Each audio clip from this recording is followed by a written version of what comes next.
Bonjour, bonsoir et bienvenue à Droit des Réponses. Droit des Réponses est votre magazine dominical sur Equinox Télévision qui fait le round-up des principaux sujets d'actualité qui ont retenu l'attention de la presse au cours de la semaine qui s'achève. Et cette semaine, la presse est beaucoup intéressée à ce qui est maintenant convenu d'être appelé l'affaire Redac, avec le bras de fer qui se poursuit entre la PCA du Redac et le préfet du Vouri. Pour la deuxième fois, la célèbre avocate PCA du Redac, Maître Alice Com, a décidé de ne pas déférer à la convocation du préfet du Vouri. Elle justifie son absence par les contraintes professionnelles et de santé de son avocate, Maître Difo, qui ne sera au pays qu'au début du mois prochain. Maître Alice Com avait d'abord refusé de déférer à la première convocation qui lui demandait de se présenter dans les locaux du préfet le 16 décembre dernier. Elle avait pour cela évoqué des questions de vices de procédure, des vices de forme. Ce nouveau boycott, selon des confrères, confirme définitivement le bras de fer entre le Redac, le préfet et le MINAT, qui a signé le 13 décembre dernier une décision suspendant les activités du réseau des défenseurs des droits humains en Afrique centrale, décision contestée par cette association. Les institutions financières de Bretton Woods, elles, contestent la gouvernance en Afrique centrale et l'ont fait savoir aux chefs d'État de la sous-région qui ont résolu de prendre des mesures pour cela.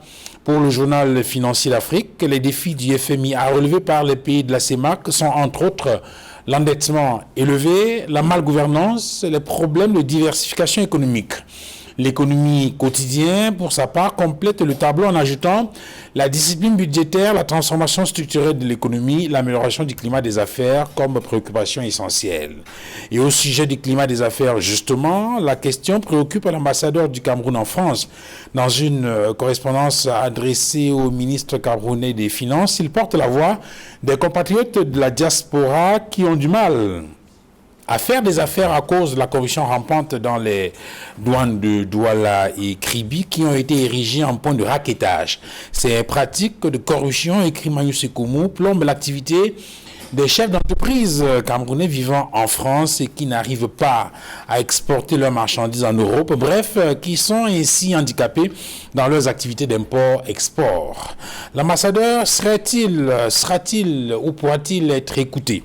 N'est-ce pas ce type de pratique qui décourage les investisseurs, les entrepreneurs, notamment ces compatriotes de la diaspora qui rêvent de faire du business au Cameroun?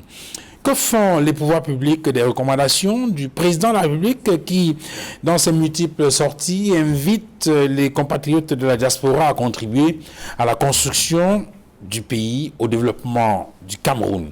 Toutes ces questions et bien d'autres constitueront la toile de fond de cette émission de Droit des Réponses de ce dimanche 22 décembre 2024. Conviés sur le panel cette mi-journée. J'introduis tout d'abord Tchèque Ali Assad. Bonjour, bienvenue. Merci, bonjour M. Duval, bonjour à mes copanélistes et surtout bonjour à vos millions de téléspectateurs. Vous êtes avocat au barreau du Cameroun et ce midi sur ce plateau portez l'étendard du mouvement pour la renaissance du Cameroun. Merci d'être venu. Sur le plateau également Serge-Henri Kelbé, bonjour, bienvenue. Bonjour Duval, bonjour à tous vos téléspectateurs. Merci de m'avoir convié, n'est-ce pas, à cette émission prestigieuse dominicale. C'est toujours un plaisir pour le présent. Si vous permettez, très rapidement, hier j'ai fait une petite course du côté de Douala 5e. Je voudrais inviter le maire de la ville de Douala à essayer de résoudre très rapidement le problème de Happy Sport. Monter à Happy Sport, Duval, c'est devenu un carnage. C'est impossible d'apprendre cette côte avec l'état actuel de la chaussée. J'estime que quand le chef de l'État fait confiance à certaines personnes en leur donnant, n'est-ce pas, un décret, ces personnes doivent être à la hauteur, n'est-ce pas, de la confiance que le chef de l'État a placée en eux. Et puisque vous parlez de la 5, il y a un mauvais souvenir, peut-être pas un mauvais souvenir, mais ce que les populations ou les automobilistes ont vécu hier autour de Happy Sport, Parcours Vita, il était pratiquement impossible d'entrer ou de sortir de Bonamou. Vu l'état de la chaussée surtout. En tout cas, je crois que le message est passé. Merci Serge d'être venu sur ce plateau. Vous êtes RDPciste, comment je voulais dire, d'abord fils d'un RDPciste de la première heure et vous-même un RDPciste. Mon amour avec le RDPC date de presque 33 ans, depuis 1992. Et j'ai eu un parent qui était membre du bureau politique, donc c'est très vieux. La relation familiale que nous entretenons avec le RDPC. Merci Serge d'être venu. Maître Moustapha Ngwana, bonjour, bienvenue. Bonjour Duval, bonjour à mes compagnonnistes, bonjour à vos nombreux téléspectateurs. C'est un plaisir renouvelé de me retrouver sur votre plateau. Vous êtes avocat au Cameroun, mais j'aime également préciser que vous êtes toujours conseiller municipal. Je suis toujours conseiller municipal. Voilà. Merci, maître. À la commune de Douala 5e. À la commune de Douala 5e. Décidément. Et peut-être pour ajouter, pour compléter, vous êtes aussi enseignant. Merci également à vous, Edmond Kamga, d'être venu. Bonjour, bienvenue. Bonjour Duval, Fangwa. Bonjour aux copanélistes. Tout en renouvelant mes salutations fraternelles, amicales et cordiales aux millions de téléspectateurs fidèles de cette émission.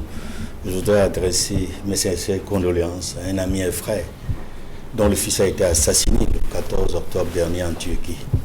Et j'ai saisi cette occasion pour interpeller les autorités camerounaises, en particulier, mais davantage la diplomatie camerounaise, pour qu'elle veille aux conditions dans lesquelles les Camerounais qui se retrouvent dans les centres de rétention en Turquie sont bien ou maltraités. Parce qu'il y a de nombreux cas de Camerounais qui sont torturés, qui se retrouvent dans des situations de décès inexpliqués, dans des circonstances non encore élucidées. Nous voudrons que la sécurité des Camerounais de la diaspora en général, mais des Camerounais en particulier qui se retrouvent en Turquie, notamment dans les centres de rétention, ne soit pas celle que nous sommes en train de vivre en ce moment. Merci Edmond, vous avez la parole, vous la gardez. Vous savez, l'actualité a été marquée en début de semaine par cette session extraordinaire de la conférence des chefs d'État de la CEMAC, la Communauté économique et monétaire de l'Afrique centrale, qui s'est tenue à Yaoundé le 16 décembre 2024. Alors, j'ai sous mes yeux le communiqué final et je voudrais qu'on analyse ensemble ce communiqué final pour comprendre d'abord les raisons pour lesquelles cette session a été convoquée. Et qu'est-ce qu'il faut finalement retenir? Parce qu'il me semble, en écoutant les experts et un certain nombre d'analystes économiques, que la situation de notre pays est, de notre sous-région, est au rouge. Je voudrais prendre ici le numéro 9, l'élément 9, qui apparaît dans ce communiqué final, 9 et 10, sur la situation économique, monétaire et financière de la CEMAC, qui n'en ressort que des progrès sensibles ont été enregistrés depuis 2016 dans la mise en œuvre de certaines mesures et réformes structurelles. 2016 fait allusion justement à cette autre session extraordinaire de la CEMAC qui s'était tenue en décembre 2016, où effectivement il y avait également la rumeur de la dévaluation qui avait circulé, comme ça a été le cas cette fois-ci encore. Toutefois, dit le communiqué, le niveau des réserves de change passé de 2,3 mois en 2016 à 4,6 mois en 2023 d'importation de biens et services connaît depuis 2024 une tendance baissière. En outre, les perspectives des cours des matières premières du commerce international s'annoncent défavorables. La situation est au rouge, là. Oui, pratiquement la situation économique et financière des États de la sous-région, la CEMAC, est mauvaise.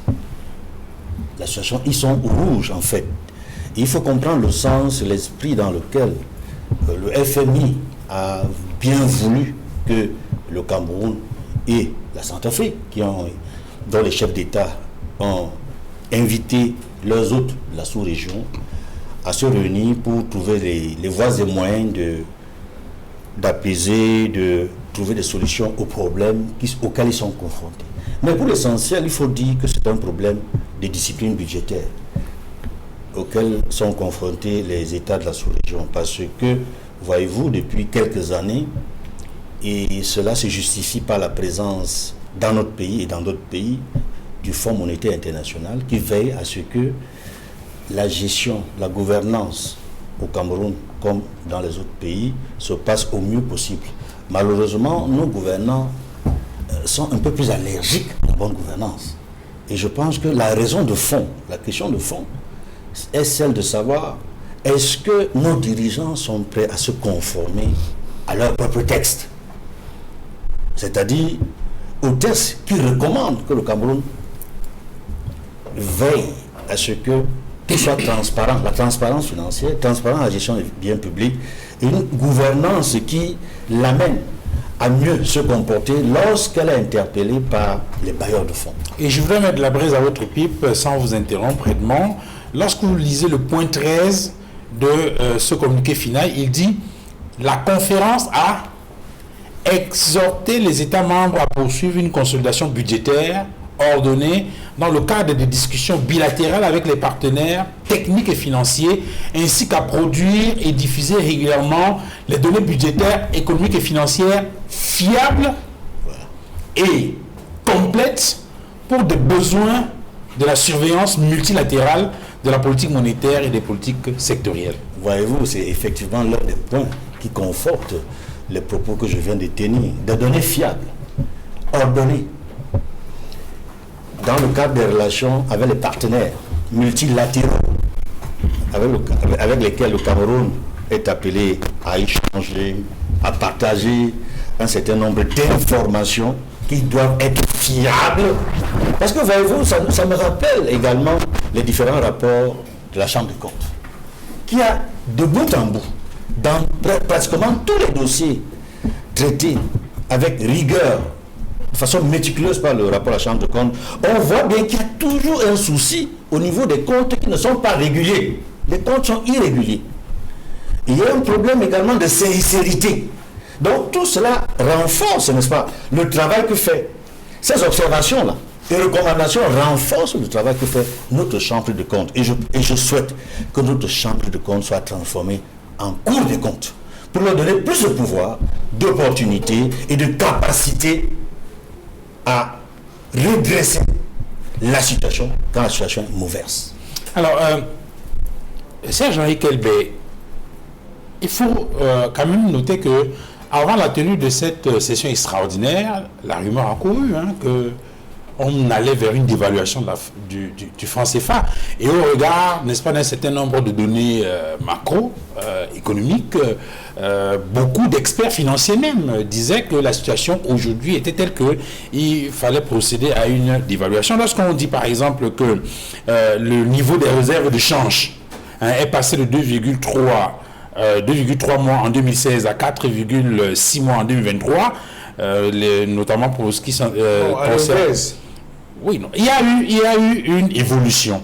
Mais sauf que depuis 2024, c'est le comité le dit, il y a une tendance à la baisse. Le chiffre n'a pas été donné. Mais les experts que nous avons consultés, les analystes que nous avons sollicités en préparant cette émission, disent qu'en réalité, lorsqu'on regarde très bien, on est autour de 2,8. 2,3. En tout cas, moins de 3. Parce que les obligations... n'est-ce pas, c'est d'avoir en devise dans le compte des opérations au moins 3 mois d'exploitation. Donc on devait être normalement à 3, mais là on est en dessous de 3. Et lorsqu'on est en situation comme celle-là, cela signifie que les indicateurs sont rouges, bien sûr. Duval, je suis autant préoccupé que tous les Camerounais qui suivent cette actualité. Car j'ai suivi le très estimé aîné Edmond Kiangia sur son développement et il a plus parlé d'une question de discipline budgétaire. Duval, la question où le problème est beaucoup plus grave.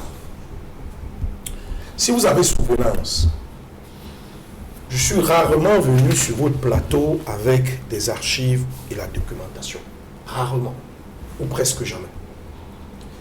Aujourd'hui, je suis venu avec parce que lorsque vous m'avez fait, n'est-ce pas, le plaisir de m'annoncer que je passerai ce dimanche midi à cette prestigieuse émission, je suis allé me fournir en documentation. Donc devant moi, j'ai le discours de clôture du chef de l'État que vous allez me permettre, dans mon temps de parole, en 45 secondes, de lire quelques passages que j'ai énumérés. J'ai devant moi la grille, n'est-ce pas, des prix élaborés par la Caisse de stabilisation des produits pétroliers, parce que je vais vous faire le lien pour vous montrer à quel point le fait que la Sonara ne soit pas opérationnelle pour le Cameroun nous pose un préjudice énorme par rapport à la situation qui est vue. Alors permettez-moi de lire un peu quelques fragments du discours de clôture du président de la République, son Excellence Poupia, mon président national. la décision de convoquer un sommet extraordinaire des chefs d'État de la CEMAC a été prise dans le but de trouver des solutions appropriées à la situation économique et financière que traverse notre sous-région. Je passe.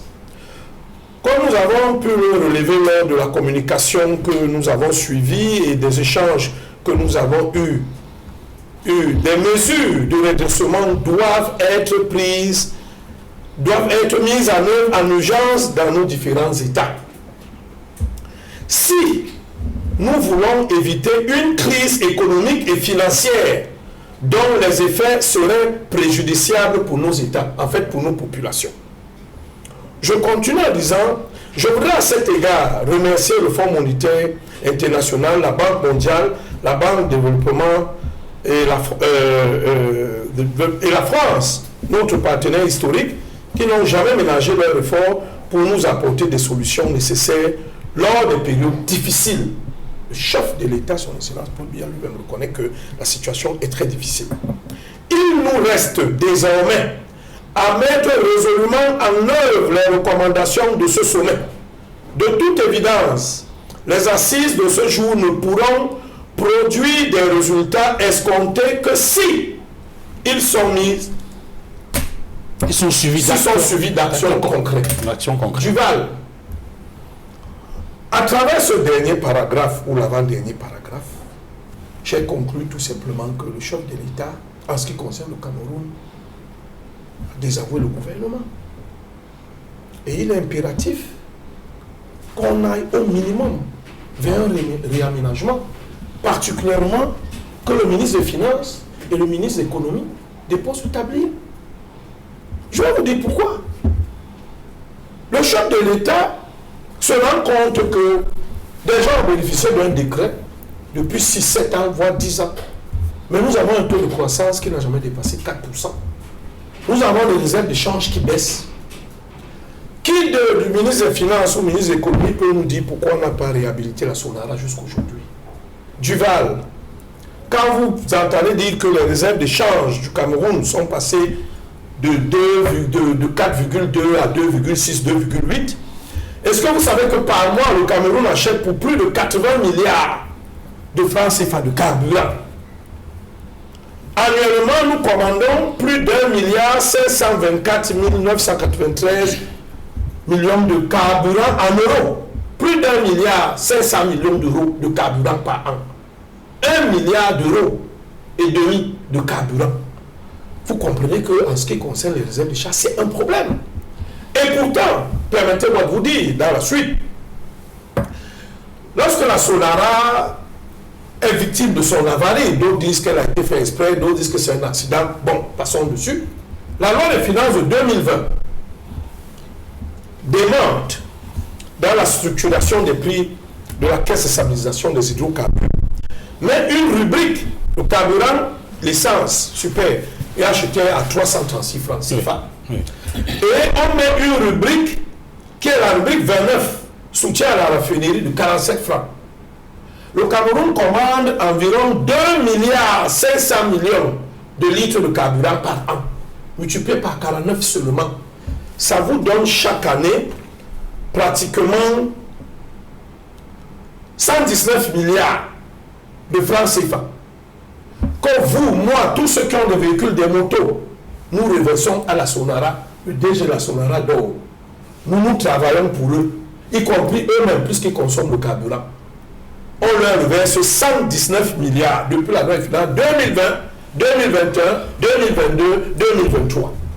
C'est plus de 400 milliards. Cette année-ci, la loi de finances 2024, on ajoute une autre rubrique. Soutien à la raffinerie, 22,50 francs pour le super et 22,50 francs pour le gasoil, 0 francs pour le pétrole lampant. Ça fait passer la quote-part dans la structuration des prix qui va à la Sonara à 70,38 francs. Multiplié par 2,5 milliards, vous avez environ, selon mes chiffres calculés, vous avez environ 175 milliards reversés à la Sonara pour l'exercice 2024. Additionnant aux 4 années, nous avons pratiquement 533 milliards qu'on doit reverser à la Sonara dans ses caisses. Si c'était sur un compte séquestre.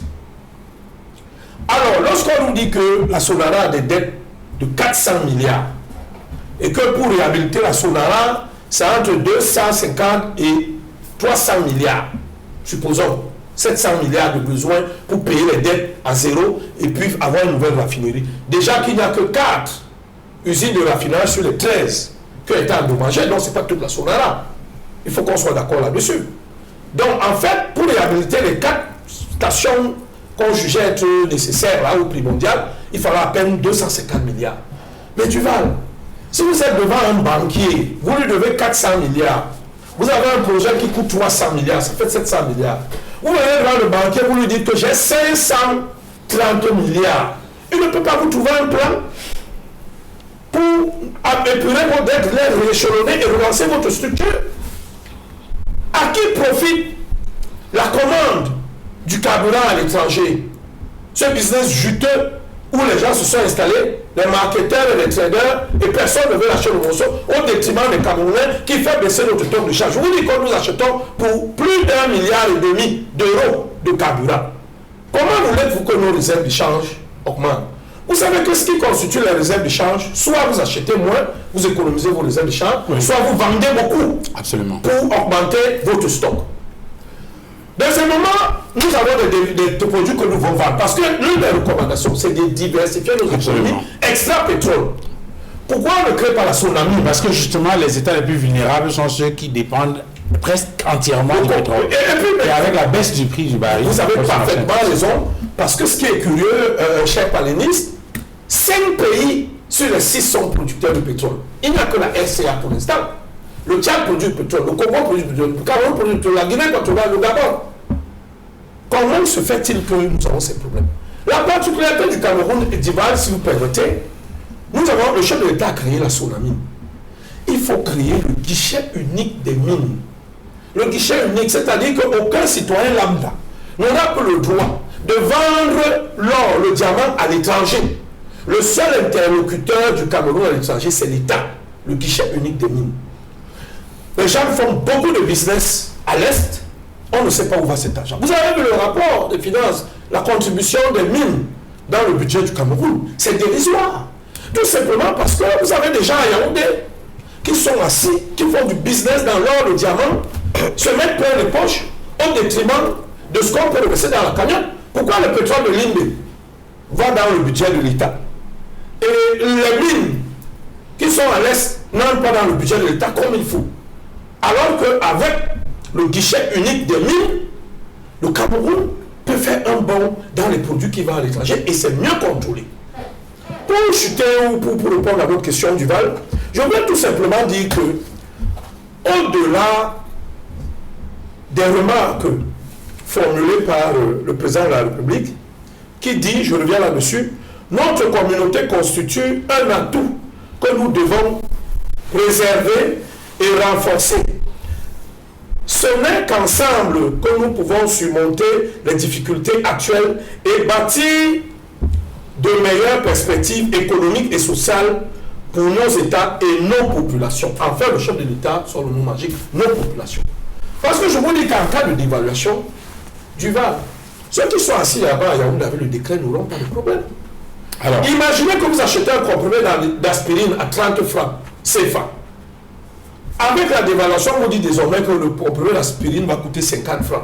Il y a 15 francs de plus. Les salaires n'ont pas augmenté. Le carburant coûte de plus en plus cher. Vous imaginez l'incidence sur les populations du Val. Or, le Cameroun et la zone CEBA que vous voyez, c'est autour de 65 millions d'habitants. Nous avons un voisin géant comme le Nigeria, 300 millions d'habitants. Moi, j'ai eu la chance ou le bonheur de faire mes études au Canada.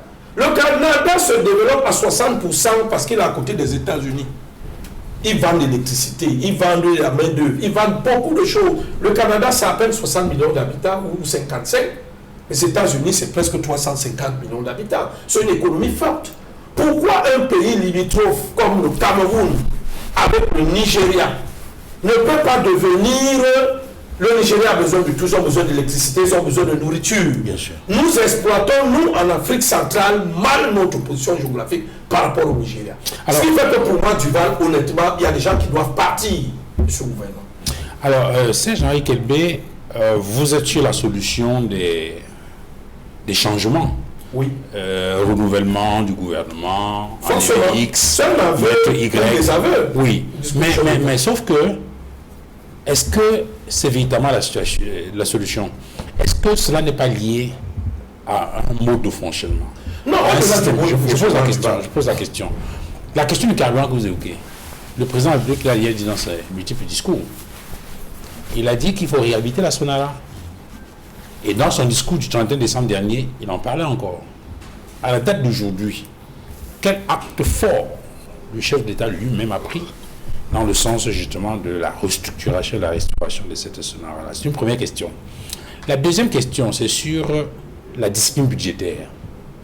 Il y a un certain nombre d'écarts qui sont observés dans le fonctionnement du gouvernement et qui reviennent de façon récurrente pratiquement tous les ans. On a l'impression que les années passent, se suivent et se ressemblent en matière d'indiscipline budgétaire. Le chef d'État lui-même parle encore de l'endettement. Même dans les résolutions, le communiqué final, la conférence a renouvelé l'engagement des États en faveur d'une politique d'endettement prudente. Je veux revenir sur l'endettement. D'une politique d'endettement prudente. Oui. Or, on sait très bien que même au niveau du Cameroun, si on sort de la CEMA, on prend le cas particulier du Cameroun, on a un problème avec la qualité de la dette. Tout à fait. Et le président national du MRC, par exemple, dans une tribune qu'il faisait il y a quelques semaines, parlait justement de ce problème d'endettement, de cette politique d'endettement qui, de son point de vue, n'était pas meilleure. Est-ce que le problème, ce n'est pas un système et non pas des hommes qui travaillent dans ce système? Non. Au-delà du système, il faut comprendre qu'il faut, dans une dynamique ou dans un nouvel élan, changer de chevaux. Il faut des personnes à même de beaucoup plus imaginer. Est-ce que vous savez que par des astuces très simples, moi, ministre des Finances, le budget du Cameroun serait de 10 000 milliards, sans que le Camerounais ne se... Je dis 10 000 milliards. Nous avons l'économie de nuit. L'économie de nuit produit quoi au Cameroun? Sortez, allez faire les rues de la joie, allez voir des bars et puis tout. Il y a de l'argent. Mais je pense qu'il y a des gens qui ont de l'imagination journalière, c'est-à-dire là. Mais je ne... Non, ils ont une imagination de chaque jour. Ils n'ont pas de projection, pas de prospective. Ok, d'accord. Ce que je veux dire. Mais je vais vous avez posé deux questions de manière succincte. Je vais répondre d'abord à la deuxième, la qualité de la dette, ou la troisième, la qualité de la dette. Duval, j'ai fait encore une autre petite étude parlant de la qualité de la dette. Vous vous souvenez ici qu'on a pris 75 milliards pour commander des ordinateurs. Et je me suis rendu compte qu'avec les mêmes 75 milliards, si on avait donné à 10 000 jeunes, 75 milliards, 10 000 jeunes, c'est-à-dire 7 500 000 francs CFA à 10 000 jeunes, 1000 par région, 1000 par région, région du littoral, 1000 jeunes, 7 500 000. Nous aurons au moins à 50% relancé notre agriculture. 3 ans, 4 ans après, même si 50% de 5 000 jeunes avaient réussi, on aurait remboursé 22 milliards l'an. Parce qu'avec 7 millions et demi, vous faites une très bonne bananeraie de 5 hectares et qui vous rapporte 12 millions et demi de chiffre d'affaires l'an. Vous avez une marge bénéficiaire de 4 millions et demi, vous pouvez rembourser déjà une bonne partie de votre dette. Si 50% des 10 000 jeunes avaient réussi le projet, je mets aussi dans la mesure où 80% auraient réussi. C'est-à-dire on donne à 10 000 jeunes, 1000 par région, 7 millions 5, 7 millions 5, 7 millions 5, nous aurons déjà atteint les 56 milliards de remboursement de 75 milliards. Allez voir aujourd'hui, ceux qui ont bénéficié de ces ordinateurs, beaucoup sont sur des motos. D'autres ont même vendu ces ordinateurs. Donc, même le ministre Moutazi a souvent parlé de la qualité de la dette, au-delà de ce que le chef de l'État fait remarquer. C'est très important. Mais je vais aller plus loin pour jeter aussi Duval. Oui, pour poser deux questions, j'ai déjà répondu à une. Je voulais tout simplement dire que les préoccupations du chef de l'État et des autres dirigeants de la CEMAC sont fondées. Dans la mesure où moi je vais vous raconter en 2 secondes ou en 5 secondes une anecdote, je suis allé à un deuil enterrer mon beau-père à Iligi Fomo, chez les Étoiles là-bas, j'étais enterré mon beau-père. L'ambassadeur du Japon était venu à ses obsèques. Il est venu avec un véhicule sans publicité Camry et son chauffeur. Il y a une dame qui était ministre, elle est décédée. Elle est venue avec un Prado TXL et un VX. Une toute petite dame. Elle vient avec 2 véhicules 4x4 pour assister aux obsèques. L'ambassadeur du Japon qui nous aide est venu avec un seul véhicule. Vous comprenez donc la qualité de la dépense. Il est venu avec 2 véhicules comme ça, commandant les 2 véhicules. Je vous dis que c'était un convoi. Madame le ministre est venue avec un convoi. Le Prado VX suivait et le V8 Land Cruiser était derrière. Quand elle rentrait, elle a mis à peine un régime de plantain dans le V8. C'était à Iligi Fomo. Alors, je vous ai la conclure. Donc, vous êtes en train de dire que le gouvernement du RDPC... Le gouvernement du RDPC préfère mobiliser l'argent pour acheter des véhicules plutôt que de faire des investissements qui vont profiter... Si ça concerne, si c'est le gouvernement du RDPC, je dis que le gouvernement de la République, parce qu'il n'y a pas que le RDPC qui est au pouvoir. Ça, il faut le connaître. Il y a au moins 4 partis politiques qui sont... Alors, disons ça autrement. Le gouvernement du RDPC et les alliés. Oui, si vous voulez, les alliés, si vous voulez, le gouvernement n'est pas rationnel. Et plusieurs fois, je peux vous dire que même le Premier ministre, au-delà d'avoir annoncé devant les parlementaires la réouverture de la Sonara, mais a aussi demandé au gouvernement d'avoir un train de vie rationnel, que le chef d'État lui mentionne. Mais ça ne se passe pas. Ça veut donc dire qu'à un moment donné, il faut que le chef d'État change d'équipe. Ok. Maître Moustapha Ngwana, vous avez écouté le développement fait par Serge-Henri Kelbé. Je vous rassure qu'il est toujours du RDPC. Et vous voyez que j'ai bien observé, j'ai bien indiqué tout à l'heure à l'entendre de l'émission pour indiquer qu'il est né dans le RDPC, il y est toujours. Sur les observations qu'il fait, ou les solutions qu'il propose face à la gravité de la situation, c'est vrai qu'on analyse le sommet extraordinaire à CEMAC de façon globale dans son ensemble, la sous-région. Mais après, on est quand même des Camerounais et cela importe de regarder d'un point de vue de Camerounais aussi. Absolument, Duval. J'ai bien envie de lui demander de démissionner du RDPC parce que les solutions qu'il propose sont des solutions qui ne peuvent jamais être mises en œuvre par le RDPC. Et même la réhabilitation de la Sonara, ça fait combien d'années? Ça fait combien d'années à Kelbé? Je suppose que ça viendra. Mais le ministre a dit dernièrement au Parlement qu'il y avait juste 353 milliards. D'accord. Juste pour démontrer qu'il ne peut pas avoir 300. Donc, la NIF qui allait investiguer le compte des ONG et des associations a du travail à faire pour investiguer réellement qu'est-ce qu'il y a dans les comptes qui doivent servir à la relance nationale. Je m'excuse, Moustapha. Il a dit, il y a quelque chose qui a été dit ici. Le problème n'est pas que financier. Je ne suis pas économiste, mais je m'y intéresse, puisque je suis politique par ailleurs, donc je ne dois pas m'exclure complètement des questions d'ordre économique. Ce qu'il faut savoir, c'est que les problèmes du Cameroun sont des problèmes d'ordre structurel. C'est-à-dire que c'est des problèmes d'ordre structurel et il faut qu'il y ait véritablement un repère de cheval. Lorsque vous prenez la balance commerciale du Cameroun au 31 décembre 2023, elle est déficitaire de 123 milliards. 123,5 milliards, les chiffres ne sont pas de moi. C'est l'Institut national de la statistique. Lorsque vous voyez le rapport aujourd'hui qu'il y a entre le Cameroun et le Gabon, aujourd'hui, les flux entre le Gabon et le Cameroun sont déficitaires pour le Cameroun. Parce qu'aujourd'hui, nous allons importer l'huile de palme au Gabon, parce que nous n'avons pas pu permettre aux lames de s'installer au Cameroun alors qu'ils souhaitaient s'installer dans notre pays. Lorsque vous prenez de balance commerciale, je disais, vous constatez que ce qui plombe notre économie, c'est quoi? C'est le riz, c'est le poisson congelé, c'est le blé, ce sont les huiles végétales, et les autres aliments et les engrais. Vous comprenez donc que le principal problème que nous avons au Cameroun, c'est d'abord notre incapacité à nourrir notre population. À produire sur place. Non, à nourrir notre population. Laissez-moi, ne me prêtez pas les mots. Si vous avez de l'argent, prêtez-moi, mais pas les mots. Le principal problème que nous avons, c'est celui de pouvoir nourrir les populations du Cameroun, c'est le secteur primaire. Et aucun pays ne se développe en abandonnant son secteur primaire. Quelles sont les mesures qui sont prises par le RDPC d'année en année pour corriger ce déficit-là, qui va permettre par exemple que nous ayons davantage de réserves de change? Parce que pour pouvoir acquérir tous ces produits-là, nous avons besoin d'avoir des devises. Or, ces devises resteraient sur le territoire camerounais si nous étions à même de nourrir nos populations. Pourquoi est-ce qu'on ne cultive pas le riz au Cameroun de manière intense? Les Chinois sont aujourd'hui en train de cultiver le riz au Cameroun pour nourrir la population chinoise, mais nous au Cameroun, nous n'avons pas le riz. Nous n'avons pas de poisson, nous n'avons pas de blé, et quand on parle d'autres aliments, un petit pays comme la Hollande c'est 41 000 km², le Cameroun c'est 12 fois la Hollande. La Hollande c'est à peu près 18 millions d'habitants, donc c'est un pays même densement peuplé, en dessous du niveau de la mer.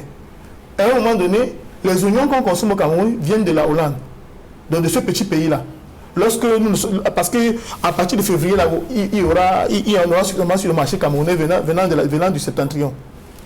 Donc, il y a l'incapacité de ceux qui nous gouvernent à pouvoir proposer des solutions minimales. En 1978, Haïti a créé la Sodeblé. Nous avons eu 600 000 hectares de terrain dans une zone qu'on appelle Wassande. Et on avait déjà formé, des ingénieurs, on avait déjà des espèces de blé qui pouvaient nous permettre d'avoir plus de 2 tonnes à l'hectare. Le Cameroun serait aujourd'hui un pays exportateur de blé. C'est la même chose avec le riz. Nous avions Sanchou, nous avions Ndop, nous avions Yagua, on pouvait cultiver du riz. Tout cela a été mis sous les éteignoirs. Le RDPC est incapable de proposer la moindre solution. Qu'est-ce qui fait aujourd'hui, par exemple, que les meuniers qui sont au Cameroun, qu'on leur impose d'utiliser même 30 ou 40% par exemple des bénéfices qu'ils réalisent pour pouvoir développer des plantations. L'État peut mettre à leur disposition même les ingénieurs de l'IRAD, leur donner les espaces qui existent déjà à Wassande. Il y avait déjà les silos, la Sodeblé existait, donc on commençait à produire la farine. Pourquoi est-ce qu'on ne peut pas le faire? Même les poissonniers, on peut exiger cela d'eux. Que 30 ou 40% des bénéfices que vous réalisez doivent pouvoir être mis à la production locale de ces produits-là pour qu'à terme, on puisse s'émanciper. Est-ce qu'on trouve qu'il est normal qu'un petit pays comme la Hollande, qui est 12 fois moins grand que le Cameroun et qui est curieusement très peuplé, soit en train de nous nourrir? Même le lait, parfois, une bonne partie, le lait, ça vient de Hollande. Ce n'est pas normal. Donc vous comprenez donc que les principaux problèmes sont des problèmes d'ordre structurel.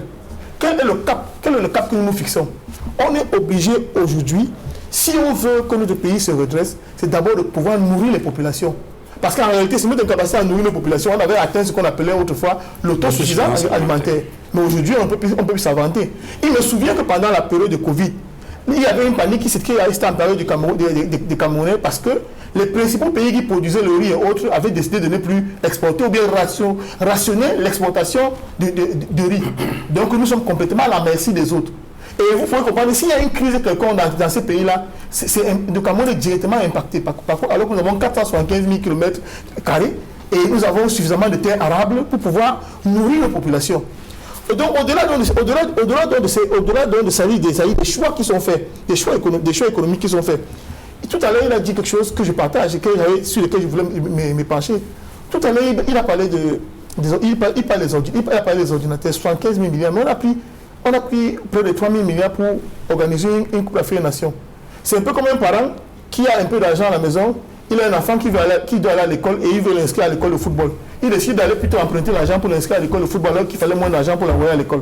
C'est la situation dans laquelle nous nous sommes retrouvés. Le football est une dépense somptuaire, c'est une dépense inutile. Et je me rappelle que je fais partie de ceux qui vous disaient ici sur votre plateau que le Cameroun n'a pas besoin, en l'état actuel, d'organiser une Coupe d'Afrique des Nations. Encore que toutes les infrastructures qui étaient prévues pour la Coupe d'Afrique des Nations, dont auraient pu bénéficier les populations, jusqu'aujourd'hui ne sont pas terminées. Regardez par exemple les différents pénétrants, que ça est et ouest de la ville de Douala, ce n'est pas terminé. Donc ça dit qu'en termes de retour, les populations camerounaises n'ont rien eu. Et on n'a pas aménagé les centres de santé pour que les populations puissent éventuellement en jouir.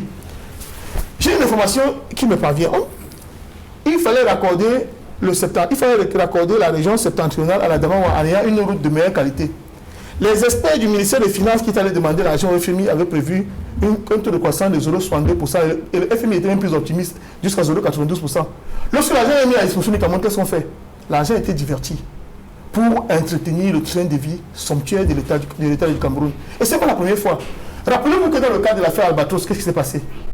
Pour pouvoir acheter un avion au président de la République, qu'est-ce qu'on a fait? On est allé faire comme au FMI qu'on voulait plutôt renforcer la flotte de la Camer.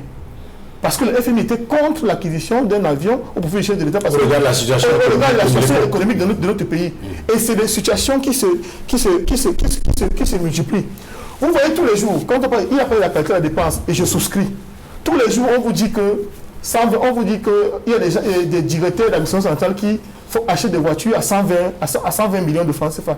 Le Cameroun n'est pas un pays où, en dehors du chef de l'État et peut-être du Premier ministre, ou bien peut-être on peut dire le ministre, quelqu'un peut avoir un véhicule qui avoisine la somme de 100 millions. Ici au Malawi, il y a un président qu'on appelait Bakili Moulouzi. Bakili Moulouzi avait retiré toutes les voitures à ses ministres parce qu'il avait estimé que pour un pays comme le Malawi, les cylindres qu'ils avaient étaient disproportionnés avec la réalité de leur pays. Et des mesures comme cela peuvent être prises.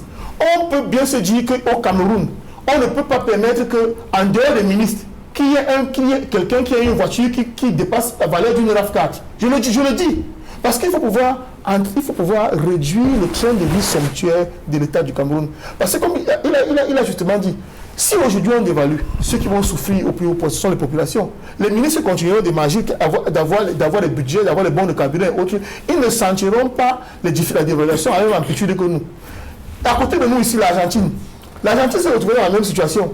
Ils ont été obligés de réduire le pesos argentin de 52%. On a viré 260 000 fonctionnaires. 260 000 fonctionnaires ont été virés. Et j'ai le sentiment que si on y prend pas garde, on va se retrouver carrément dans la même situation que l'Argentine, où on va être obligé de décompresser au sein de la fonction publique, et cela au détriment du petit peuple. Et il a dit tout à l'heure, et je souscris, ce que vous achetez à 10 francs, vous pouvez aujourd'hui le trouver de l'acheter à 20 francs. Oui. Et il y a également qu'il n'y a pas véritablement il n'y a pas de discipline. Il n'y a pas de discipline budgétaire. Et le FMI nous rappelle tous les jours. Qu'est-ce qu'on fait de différents rapports de la Chambre des comptes? Nous avons eu 180 milliards ici que le FMI nous a remis pour pouvoir nous aider dans le cadre de la Covid. Cet argent a été détourné. Et la Chambre des comptes l'a clairement indiqué. Je vois qu'il y a des ministres aujourd'hui qui s'attaquent aux uns aux autres, qui ont même vendu des kits qui avaient été gracieusement offerts au Cameroun. Ils ont vendu ces kits-là au gouvernement du Cameroun. Il y a un ministre aujourd'hui qui passe pour le plus grand donneur de leçons de la République. Donc vous comprenez qu'il y a un problème, il y a un problème de transparence, il y a un problème de gouvernance. Il faut absolument que chaque fois qu'il y a des problèmes qui se posent, des détournements, des alertes qui sont faites par la Chambre des comptes, que les suites judiciaires soient immédiatement données à cela. Parce qu'en réalité, quand quelqu'un est habitué à voler comme une souris, parce que vous savez, les souris volent même ce dont elles n'ont pas besoin. Parce que quand vous voyez ces gens, elles sont déjà répues, mais elles continuent de voler. Vous vous rendez compte que si la Chambre des comptes rend son rapport et qu'on dit, vous le ministre de la Santé, vous êtes épinglé, vous le ministre, vous êtes épinglé ou quoi que ce soit, mais on engage immédiatement les poursuites judiciaires, on arrête la saignée. On arrête la saignée. Et la personne qui arrive immédiatement après est consciente de ce qu'elle est suivie et qu'il faut absolument qu'elle fasse gaffe pour les choix qu'elle va faire dans le cadre du travail qui lui est confié. On parle de pétrole. Qu'est-ce qui peut expliquer que le Cameroun exporte 39, c'est-à-dire qu'en termes d'exportation, quand vous lisez les chiffres de l'INS, le Cameroun, le pétrole c'est 39%, c'est que nous exportons. On exporte 39%, c'est-à-dire que parmi les produits d'exportation du Cameroun, le premier c'est le pétrole à hauteur de 39%. Mais qu'est-ce qui explique que nous pouvons être un pays qui vend le pétrole et que chez nous le pétrole coûte plus cher que dans certains pays où on ne produit pas du tout de pétrole? Vous posez les questions. Pourquoi on explique qu'en Guinée équatoriale, on peut vendre un litre de pétrole d'essence à 495 francs et qu'au Cameroun, nous serons avec les montants que nous avons là? Il faut absolument que ceux qui nous gouvernent aient un tantinet d'amour pour la patrie. Et vous vous rendez compte que quand on parle d'économie, mais tous les projets qui ont été mis sur pied au Cameroun sont des projets dont le but ultime est de pouvoir permettre à certaines personnes de s'en mettre plein les poches. J'ai en mémoire ici, lorsqu'on a organisé ce qu'on appelle les rencontres fraternelles du Sud, le ministre de l'économie avait été invité. Il a dit au pupitre que la route Ebolova à Com 2, Kribi Ebolova passant par Com 2, n'a jamais été terminé, n'a jamais été véritablement implémenté parce que il prévoit le kilomètre de route à 600 millions, ce qui était déjà exagéré. Mais les élites du Sud sont venus battre campagne pour qu'on donne ce marché à une autre entreprise qui le faisait à 1 milliard de kilomètres. Il a dit à la télévision, c'est le ministre de l'économie qui l'a dit. Donc vous comprenez que ceux qui nous gouvernent, ça dit qu'ils ne sont pas intéressés par les différents projets. Quand vous voyez la CAN, on a pris 55 milliards, il y a une rallonge qui a été faite pour la CAN, 55 milliards pour faire les parkings. Vous imaginez alors que dans d'autres pays, avec moins de 55 milliards, on a fait des stades complets. Oui. Mais on a pris 55 millions pour faire des parkings. Donc ça dit que tous les projets qui sont mis sur pied sont des occasions de voler. Tous les projets qu'on a mis sont aujourd'hui des éléphants blancs.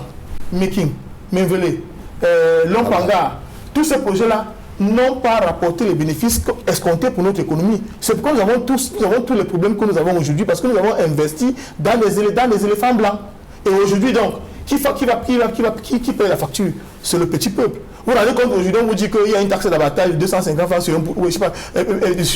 Donc, ça dit quand vous allez acheter un poulet, il y a une taxe désormais là-dessus. Même sur les cabris et autres, on a augmenté, je crois qu'on est passé après les 1000 francs. C'est des choses quand même qui sont insoutenables pour le petit peuple. Pour pouvoir gouverner un peuple véritablement, il faut avoir un peu d'amour, un peu d'amour pour le peuple en question. Mais malheureusement, on a le sentiment que ceux qui sont au-dessus n'ont aucun intérêt pour les populations. Après, vous allez voir des enfants qui n'ont jamais travaillé rouler en jet privé et narguer le petit peuple. Et les enfants qui ont réussi au concours de l'ENAM, dit-on, ils ont fini. Aujourd'hui, ils peuvent les jets privés, ils narguent le petit peuple et ils veulent encourager l'homosexualité dans notre pays. Donc il faut comprendre que, en un mot comme en mille, de mon point de vue, si on veut améliorer les choses, il faut qu'on prenne la balance commerciale, on la mettre sur la table et qu'on décide de corriger tous les problèmes d'ordre structurel. Parce qu'en réalité, on a un avantage, c'est que les choses, c'est-à-dire que ce que nous importons le plus, sont des choses que nous pouvons facilement produire. À un tour de bras, nous pouvons le faire. Un pays désertique comme le Maroc. En 78, le Maroc a décidé de ne plus importer la banane. Et en moins de 5 ans, il est devenu pays exportateur de bananes. Et le Maroc, c'est un pays quasi désertique.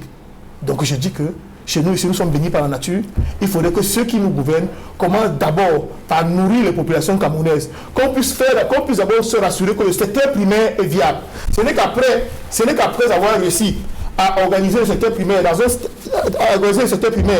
un sens qui nous permet d'avancer, que le pays peut se redresser. Si les gens ne mangent pas, on ne peut rien faire d'autre. Et peut-être que ce sont des redites, mais vous constatez avec moi que ce qui nous empêche d'avancer, c'est que nous achetons l'essentiel de ce que nous consommons, les produits alimentaires autres, hors de notre pays. Or, c'est des choses que nous pouvons corriger avec le territoire que nous avons et la qualité des terres que nous avons. Alors, Maître Jacques Ali Assad, la préoccupation des chefs d'État de la sous-région Afrique centrale est claire. La situation économique est désastreuse. Un indicateur, c'est ces réserves d'échange qui diminuent, qui continuent de diminuer. Et bien évidemment, cela est lié au déficit de la balance commerciale. On importe plus, on exporte peu, et tout nous vient pratiquement de l'extérieur. Pourtant, à écouter les uns et les autres sur ce plateau, on a la possibilité de produire et même d'exporter pour rattraper ce déficit de la balance commerciale. Ce n'est qu'un exemple que je prends. Alors, il y a des solutions qui sont envisagées ça et là. De votre point de vue, qu'est-ce qui peut être fait pour que la question soit réglée sur le fond, de façon durable? Peut-être pour notre pays, mais également pour les autres pays de la sous-région Afrique centrale, puisque, de toute évidence, la maladie est la même. Oui, vraiment, tous ceux qui m'ont précédé ont fait des analyses pointues, avec des chiffres à l'appui et tout. Mais je crois que par pudeur, ils n'ont pas voulu dire ce qu'il faut réellement faire. C'est simple. Bien que je sois musulman, je vais vous citer un verset biblique. Dans l'évangile, on a dit, on ne met pas du vin nouveau dans des vieilles outres. On dit parce que si vous le faites, les outres vont se casser et vous aurez perdu et les outres et les gourdes. Ce qu'il faut changer, c'est la tête. Monsieur Kelbé a dit qu'il faut procéder à un remaniement ministériel. Non, c'est pas ça. C'est le chef d'État. Il dit que Biya a désavoué le gouvernement. Non. Le mot exact, ce n'est pas le désaveu, c'est un aveu d'échec. Vous avez parlé de la qualité de la dette, soit disant que nous empruntons pour des mauvaises causes. Qui emprunte? Ce n'est ni le ministre des Finances, ni le ministre de l'Économie, ni Alamine, ni Motaz, ni qui que ce soit. C'est toujours Biya. Il y a toujours un décret du chef de l'État qui habilite pour qu'on aille emprunter.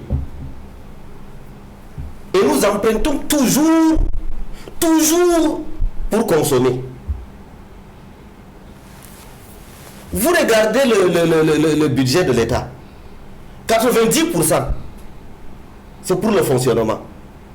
Monsieur Kelbe vient de donner un exemple ici. Il dit qu'il était à un enterrement. Une dame ministre est venue avec 2 voitures. Très bien. J'étais un jour à Ebolova. Il semblerait que Bia était à Vomeka. À chaque 5 mètres, il y avait un militaire de la garde présidentielle. Chaque 5 mètres. Chaque fois que j'y vais à Yaoundé et que Bia est de sortie, à chaque 5 mètres, il y a un militaire de la garde présidentielle. Combien coûte l'entretien d'un militaire? Vous parlez de dépenses somptuaires. La première niche des dépenses, c'est d'abord la présidence. Les vraies décisions stratégiques. Lorsque nous parlons aujourd'hui de la Libye, les vraies décisions stratégiques, c'est toujours le chef de l'État qui prend, et c'est politique. Oui, mais vous n'avez pas donné l'impression, Cheikh Ali, que la première, je veux dire quoi, la première action qu'il faudra mener dans le sens de réduction du train de vie de l'État, c'est sur la sécurité. Je n'ai pas dit sur la sécurité. Parce que quand vous dites un militaire, ça coûte combien? On peut donner le sentiment qu'il faut alléger le dispositif. Non, si alléger le dispositif de la garde présidentielle pour renforcer par exemple nos troupes qui se battent à l'extrême nord. Est-ce que c'est une... Entre l'extrême nord et la sécurité du président de la République, le territoire national est prioritaire. Qu'est-ce que vous me racontez là? Les zones passent, mais le Cameroun doit rester. C'est pour ça que j'ai dit qu'il y a des choix qui sont tout d'abord politiques. Dernièrement, lorsque un personnage sulfureux avait des démêlés avec l'administration fiscale, qu'est-ce que le chef de centre l'a dit? Il dit, ce qui a attiré son attention, c'est une facture de 400 millions de chaussures livrées où? À la présidence. 400 millions pour des chaussures. Sans appel d'offres. Et autre chose, des centaines de millions pour de la lingerie. 600 millions. 600 millions pour de la lingerie. Pour vos téléspectateurs qui ne savent pas ce que c'est que de la lingerie, je vais mettre la pudeur de côté. La lingerie, c'est les soutiens-gorge, les strings, de la dentelle et tout. La présidente de la République de mon pays achète pour des centaines de millions en string, en soutien-gorge. C'est pour ça que j'ai dit, à la base, les mauvaises décisions viennent d'abord du sommet. Les autres ne font que imiter. Le Cameroun accède à l'indépendance. Quel a été le premier souci d'Aïdjo? Il en avait 2. Mater l'UPC. Et puis, construire le Cameroun. Il avait 2 soucis. Et il y avait ce qu'on appelait les plans quinquennaux. Des entreprises qu'on mettait. Parce que le rêve d'Aïdjo, son rêve ultime, c'était de rendre le Cameroun indépendant. Mais dès que Bia arrivait avec son équipe de longs crayons, d'intellectuels bardés de diplômes, ils ont dit que non, investir c'est pas bon. Il suffit juste de consommer. Mais nom de Dieu, si je viens chez vous pour vous dire de me prêter de l'argent, parce que je n'ai pas rationné, si vous me donnez, c'est que vous êtes un con. On ne prête pas de l'argent pour la consommation. On prête de l'argent à celui qui veut investir.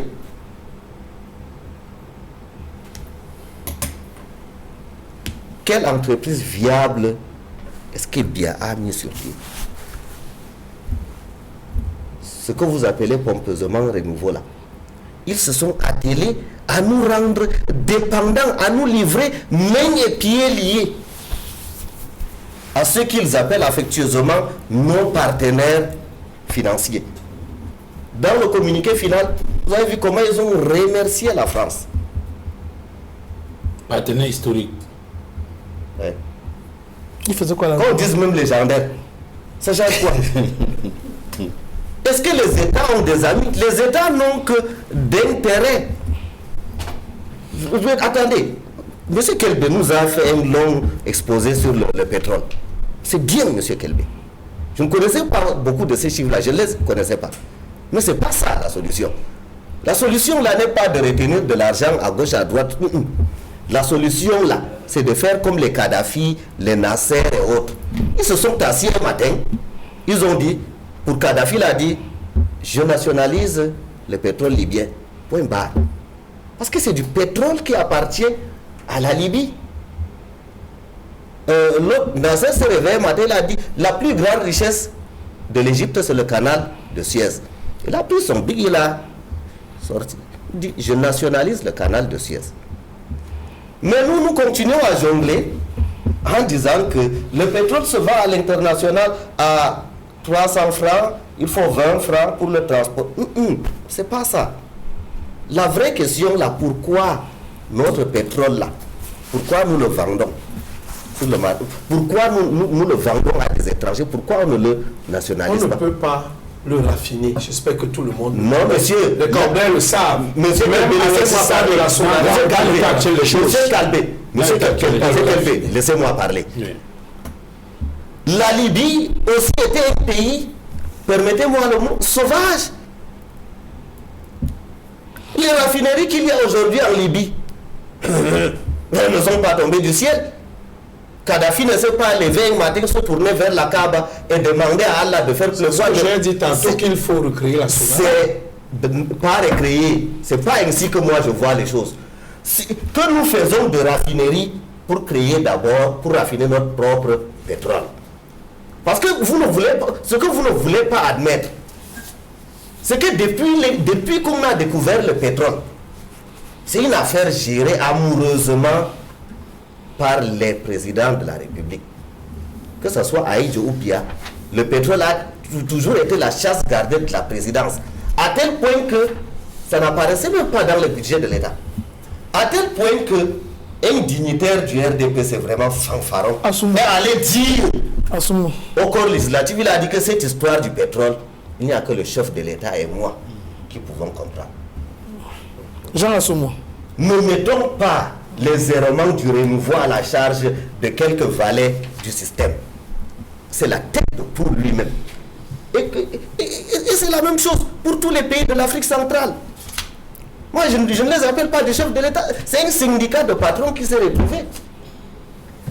Et qui maintenant voit que ça va aller de mal en pire. Ils font des incantations pour nous faire croire qu'ils ont fait le maximum, qu'ils ont fait ce qu'ils pouvaient faire. Et qui cherche la solution? Ils ne cherchent aucune solution. Alors, puisque la nuitée d'hôtel, par exemple, hein, vous allez dans une auberge, même pour ceux qui partent faire les siestes là, la taxe c'est 500. Pour les auberges non classées. Même Gouana a parlé de 250 francs par poulet. C'est que le couple adultérin là, ils vont payer 500, monsieur Kelby. De plus. Pour l'impôt. Parce que vous avez dit que les c'est même pas là-bas qu'il faut aller chercher l'argent pour atteindre 10 000 milliards. Pour atteindre 10 000 milliards, comme moi j'ai calculé, on n'a pas besoin de passer les choix, monsieur Duval. Duval, il y a les leviers sur lesquels le ministre des Finances et l'économie peuvent agir pour passer notre budget de 7 317 milliards à 10 000 milliards. Monsieur Kelbé, il faut le retenir. L'économie est la fille de la politique. Les décisions politiques influencent à 90% sur la santé économique et financière d'un État. Tout à fait. Et notre constitution dit quoi? Le président de la République définit la politique de la nation. Des choix politiques mauvais nous ont mis au fond du gouffre. Tout le reste là, c'est des explications pour des étudiants dans les amphis. Alors, il y a une autre question semblable liée, Tchèque Ali, à ça, puisqu'on parle d'économie, puisqu'on parle du déficit de la balance commerciale, puisqu'on parle de l'import-export. Alors, il y a une autre actualité que nous avons suivie cette semaine, ça date quand même de quelques jours. Il s'agit d'une correspondance de l'ambassadeur du Cameroun en France, André Magnus Ekoumou, qui vient de saisir par correspondance donc, le ministre des Finances, selon le journal Ecofinance, pour attirer ton attention sur un certain nombre de choses qui se passent dans les douanes camerounaises.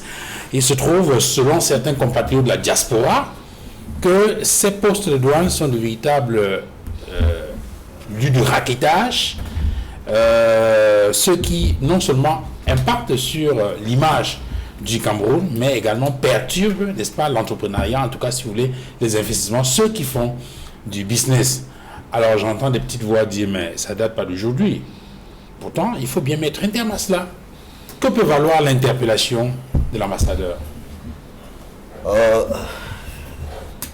Ça aura une incidence voisine de 0.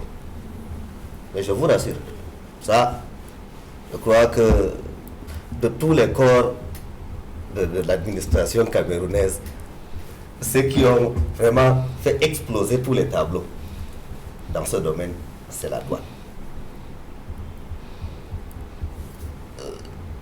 Et tant que l'ANIF perdra son temps à enquiquiner les ONG, les associations, les humanitaires, rien ne va changer. Mais, Monsieur Duval, les douaniers, il faut les respecter. Le plus petit fonctionnaire de douane, c'est un propriétaire immobilier, il compte ses immeubles-là, pas à l'unité, parfois à la douzaine. Et si l'ambassadeur dit qu'il ne découvre ça qu'aujourd'hui, vraiment, ça veut dire qu'il passait trop de temps dans les cocktails. Les diplomates camerounais le savent si bien que pour esquiver la douane, nous sommes souvent obligés d'avoir recours aux diplomates. Puisque nous savons que la douane est tellement vorace, elle est tellement féroce, que maintenant, pour éviter de payer les droits de douane, nous faisons donc importer sous couvert de la valise diplomatique, peu importe si c'est des conteneurs ou des camions. Mais mettons un peu... Il y a un scandale qui a éclaté à la FECAFOOT, là, sur la FECAFOOT avec des exonérations de plusieurs milliards ou une centaine de millions que le président Samuel Eto'o n'a pas voulu valider. C'est-à-dire des gens faisant entrer des marchandises en disant que c'était la FECAFOOT. C'est devenu tout un business. J'espère que vous avez eu vent. Alors vous avez donc des compatriotes de la diaspora qui font du business, de l'import-export, mais qui, chaque fois, au niveau des douanes, sont raquettés. Alors, ils ont donc crié leur ras-le-bol, et l'ambassadeur s'est donc fait le porte-voix, n'est-ce pas, de ces compatriotes-là. Alors, pourtant, c'est le chef de l'État lui-même qui, en règle générale, dans ses multiples discours, invite cette diaspora-là à mettre la main à la pâte pour contribuer au développement du pays. Alors, lorsqu'on a des situations comme celle-là, est-ce que cela ne va pas décourager ces compatriotes-là qui, de toute évidence, pourraient être tentés d'abandonner et de rester là-bas et de faire d'autres choses? Pas que cela ne va pas décourager. Cela a découragé. Je vous assure que 90% de Camerounais qui sont dans la diaspora ne veulent plus avoir affaire, sont malades à l'idée de venir faire les affaires au Cameroun. Parce qu'ils savent qu'ici, il y a le règne de l'impunité. Un douanier décide de faire couler votre entreprise, il le fait sans représailles, sans crainte d'une quelconque sanction, parce qu'on sait qu'au Cameroun, le fonctionnaire est roi. Alors que la solution, pourtant, était simple pour mettre fin à cette gangrène-là. C'est vrai qu'en même temps, elle aura des répercussions. Parce que la corruption ne laisse généralement pas de traces. Vous le savez comme moi. Le bakiche que vous donnez par le dessous de table, vous ne prenez pas de reçu. La seule façon de surveiller ces douaniers serait de les obliger à faire la déclaration de biens, la déclaration de leur patrimoine.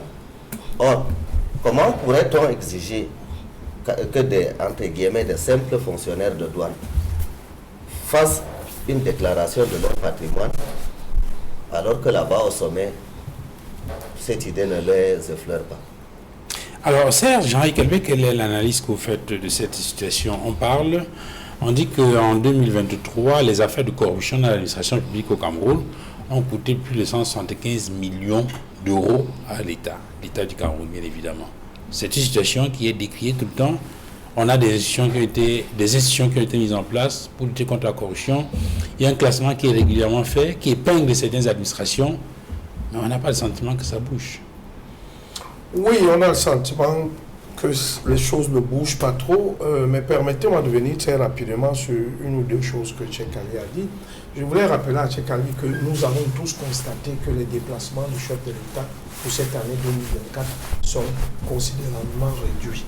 Ça veut donc dire que si le chef de l'État s'est moins déplacé, la présidence a fait moins de dépenses, donc certainement le budget n'a pas été utilisé dans sa totalité. Rassurez-vous, parce qu'on peut imaginer combien coûte un voyage du chef de l'État. Et moi, particulièrement, j'ai remarqué qu'en 2024, qui s'achève, mon président, mon champion, n'a pas, n'est-ce pas, fait plusieurs sorties ou des sorties comme avant. Donc, moi, je suis certain que, forcément, il y aura une incidence sur la dépense publique au niveau de la présidence de la République. C'est ce que je voulais vous dire. Oui, mais sauf que quand on regarde le budget, c'est à peu près la même chose l'année dernière. Ça leur regarde. Mais moi, je vous dis, il faudrait que les gens justifient cela. Je voudrais aussi dire que... C'est grâce à la base, on va dire comme ça? Pardon? C'est grâce à la base qui ne sort plus beaucoup? Je ne pense pas. Okay. Je ne pense pas. Je ne pense pas que la base... Non, vous ne répondez pas aux questions. Voilà. Donc, en ce qui concerne la douane, je vais lui faire fi de la deuxième observation que j'avais faite. C'est pas grave. Il est maître de ses opinions. Moi, maintenant, ce que je vais dire par rapport à la douane du Val. Première des choses, il faut constater que la douane est un grand contributeur dans le budget de l'État de 7 000 milliards et poussière. La douane à elle seule contribue pour presque 1800 milliards. Je ne sais pas, je peux me tromper, mais c'est au minimum plus de 1500 milliards. C'est déjà à saluer. Et les chiffres de la douane sont évolutifs et grandissants depuis presque 5 ans. Chaque année, la douane franchit un nouveau plafond. C'est déjà des choses à féliciter. Maintenant, si nous avons, comme dans tous les autres corps, des brebis galeuses, il y en a dans les autres corps, en tenue, on peut parler de la gendarmerie, de la police, comme un certain commissaire là-bas du 16e arrondissement, Total Goulbon, qui passe le temps à coller, n'est-ce pas, des délits à des personnes, dont je ne vais pas citer le nom, mais je pense que s'il nous suit, se reconnaîtra des échanges que nous avons eus. Donc dans la police comme dans l'armée, vous avez des personnes qui, n'est-ce pas, sortent des canons qui sont fixés.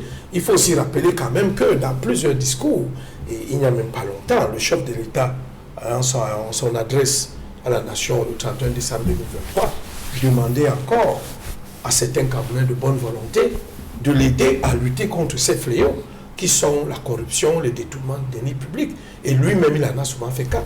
Le problème, c'est que les institutions mises en place n'ont pas... Je parle, il y a trois juristes ici, 2 avocats, 3 juristes, 2 avocats. Il faut que ces institutions aient une qualité de poursuite. Certainement, un pouvoir de poursuite. Un pouvoir de poursuite, merci, mais ça, moi je suis un mécanicien, hein. Je suis, au-delà d'être un ingénieur, je suis un mécanicien.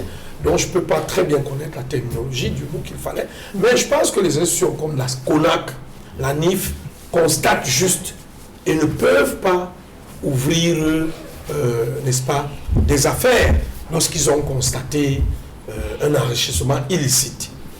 Ça, c'est la première des choses que je voulais dire par rapport au fait que les choses ne changent pas. Mais c'est Jean-Henri Kelbé, c'est vrai que vous avez évoqué d'autres cas, d'autres institutions, d'autres structures, des institutions publiques. Mais le fait que cela concerne les douanes et que le cri d'alerte vienne des compatriotes de la diaspora, est-ce que cela n'a pas une autre connotation liée à l'image du pays? Forcément, c'est-à-dire ces Camerounais, la diaspora, certains ont même perdu leur nationalité camerounaise. Ils sont déjà certainement des compatriotes d'autres pays, mais qui, par l'attachement du nombril, souhaiteraient faire des affaires ici. Mais je veux vous dire aussi quelque chose. On ne développe pas un pays dans le Bayam Selam. Est-ce qu'ils veulent venir avec des usines, installer des équipements pour faire la production sur place? Par exemple, la volaille, l'agriculture, ainsi de suite.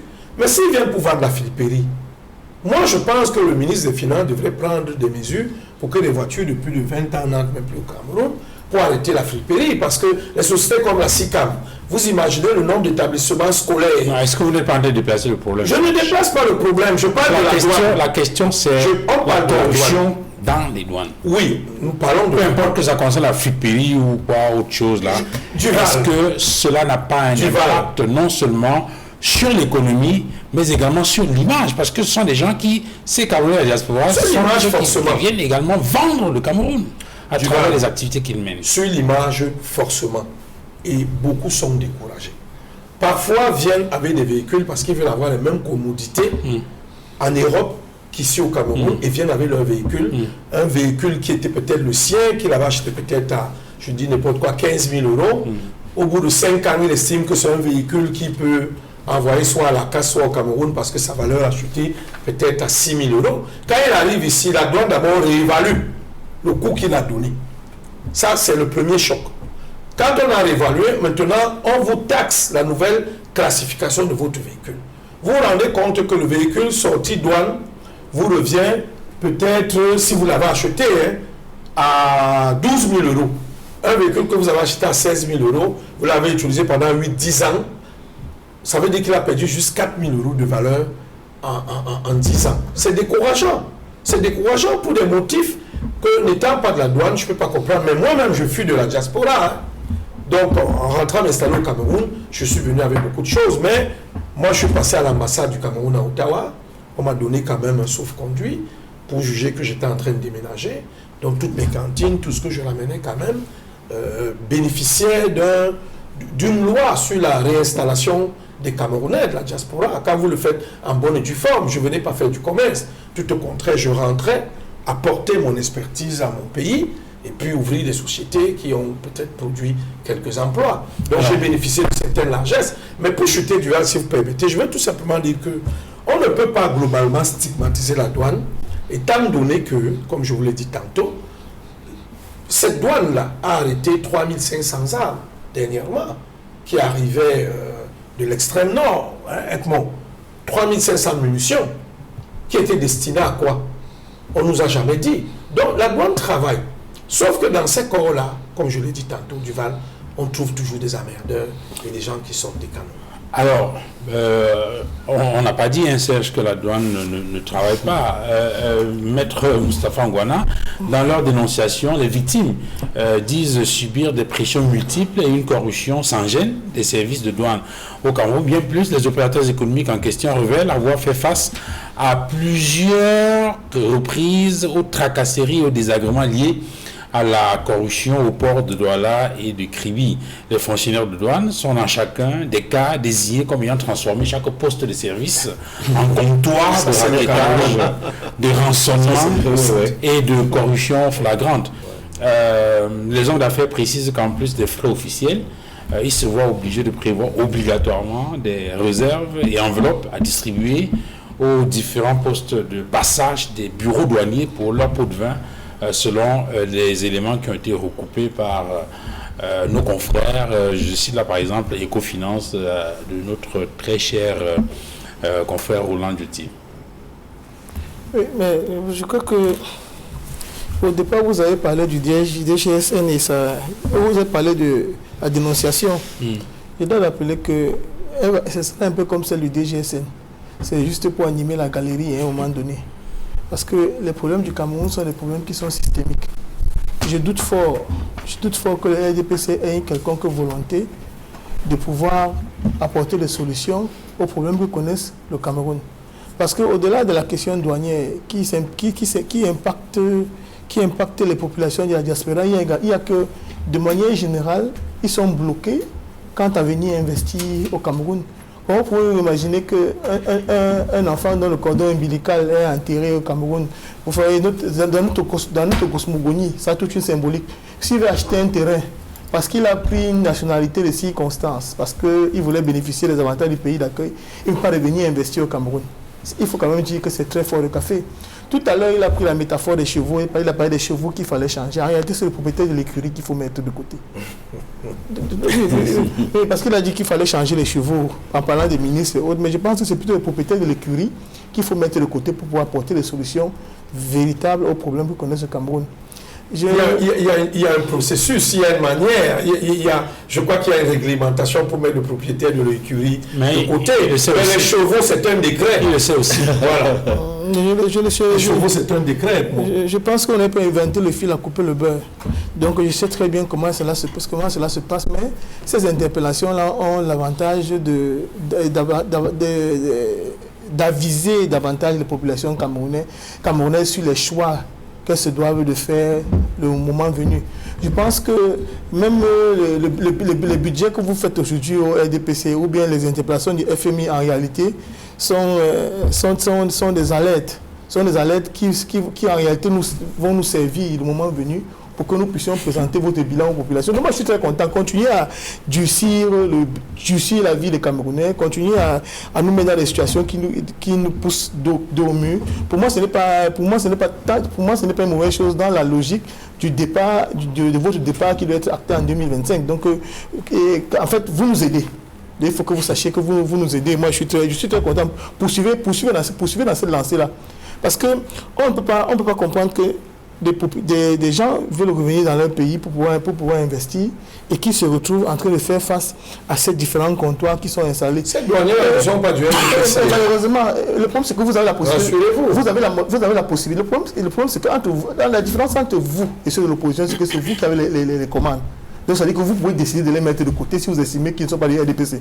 C'est ça le problème, c'est-à-dire que quand vous êtes en position de pouvoir, c'est vous qui avez un bilan à présenter à la fin de votre mandat. Donc je n'ai aucun pouvoir, je ne peux pas même faire un jeu de chaises musicales entre deux douaniers. Par contre, vous, RDPC, vous avez ce pouvoir-là. Donc c'est pourquoi je dis, c'est pourquoi je fais donc, j'indique clairement que c'est vous qui êtes les responsables. Donc on a besoin d'avoir un autre leadership. Parce qu'en réalité, on va proposer mille et une solutions.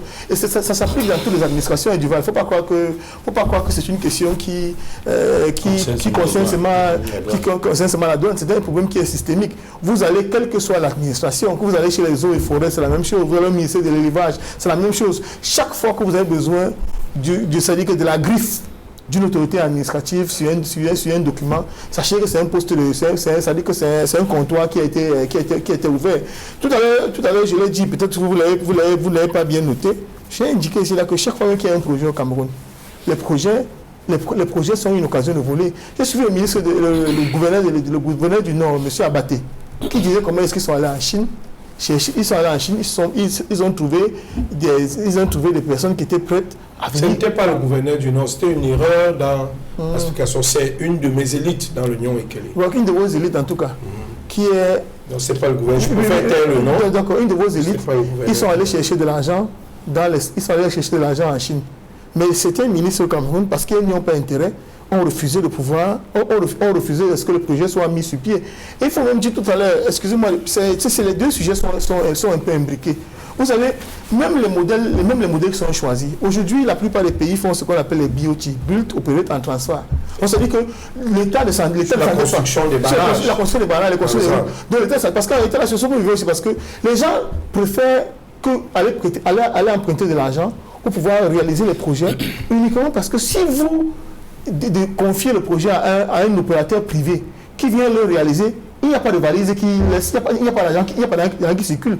Il réalise le projet, peut-être qu'il installe des péages, et il utilise la route peut-être 10, 20, 30 ans, et après il vous laisse la route. Mais vous avez au moins le développement sans l'endettement. Ça, c'est des choses qui ne rangent pas ceux qui nous gouvernent. Donc, le problème pour moi est un problème qui est systémique. Les douaniers, en réalité, sont un peu des... C'est-à-dire qu'aujourd'hui, on les pointe tout simplement du doigt. J'ai envie de dire que ils sont des espèces de têtes de Turcs, de circonstances. Parce qu'en réalité, je l'ai dit tout à l'heure, toutes les administrations au Cameroun sont concernées. Si on veut apporter des solutions, il faut que ce soit une thérapeutique de cheval, une thérapie de cheval. Et la thérapie de cheval, c'est quoi? C'est qu'il faut que celui qui est à la tête de notre pays depuis 42 ans, il a parlé tout à l'heure de Saintes Écritures. Il vous disait, le Somme 90, verset 10 dit que le temps de nos jours dure 70 ans, pour le plus oublié sur 80 ans. Lorsque il y a 92 ans, sans compter les taxes et impôts, parce qu'il faut savoir que l'État civil est ici au Cameroun depuis 1935. Donc tout ce qui est venu avant là, parfois, c'est souvent avec le point d'interrogation. Donc vous voyez qu'une personne comme celle-là, aujourd'hui, n'est plus au mieux de ses capacités pour pouvoir servir le Cameroun. Et le dit, ce n'est pas lui faire une offense. J'ai souvent une image que j'aime vous proposer. C'est-à-dire, si on met un bus de 70 places au pied de cet immeuble, on dit que celui qui doit le conduire à 80 ans, il faut seulement nous amener ici et aider.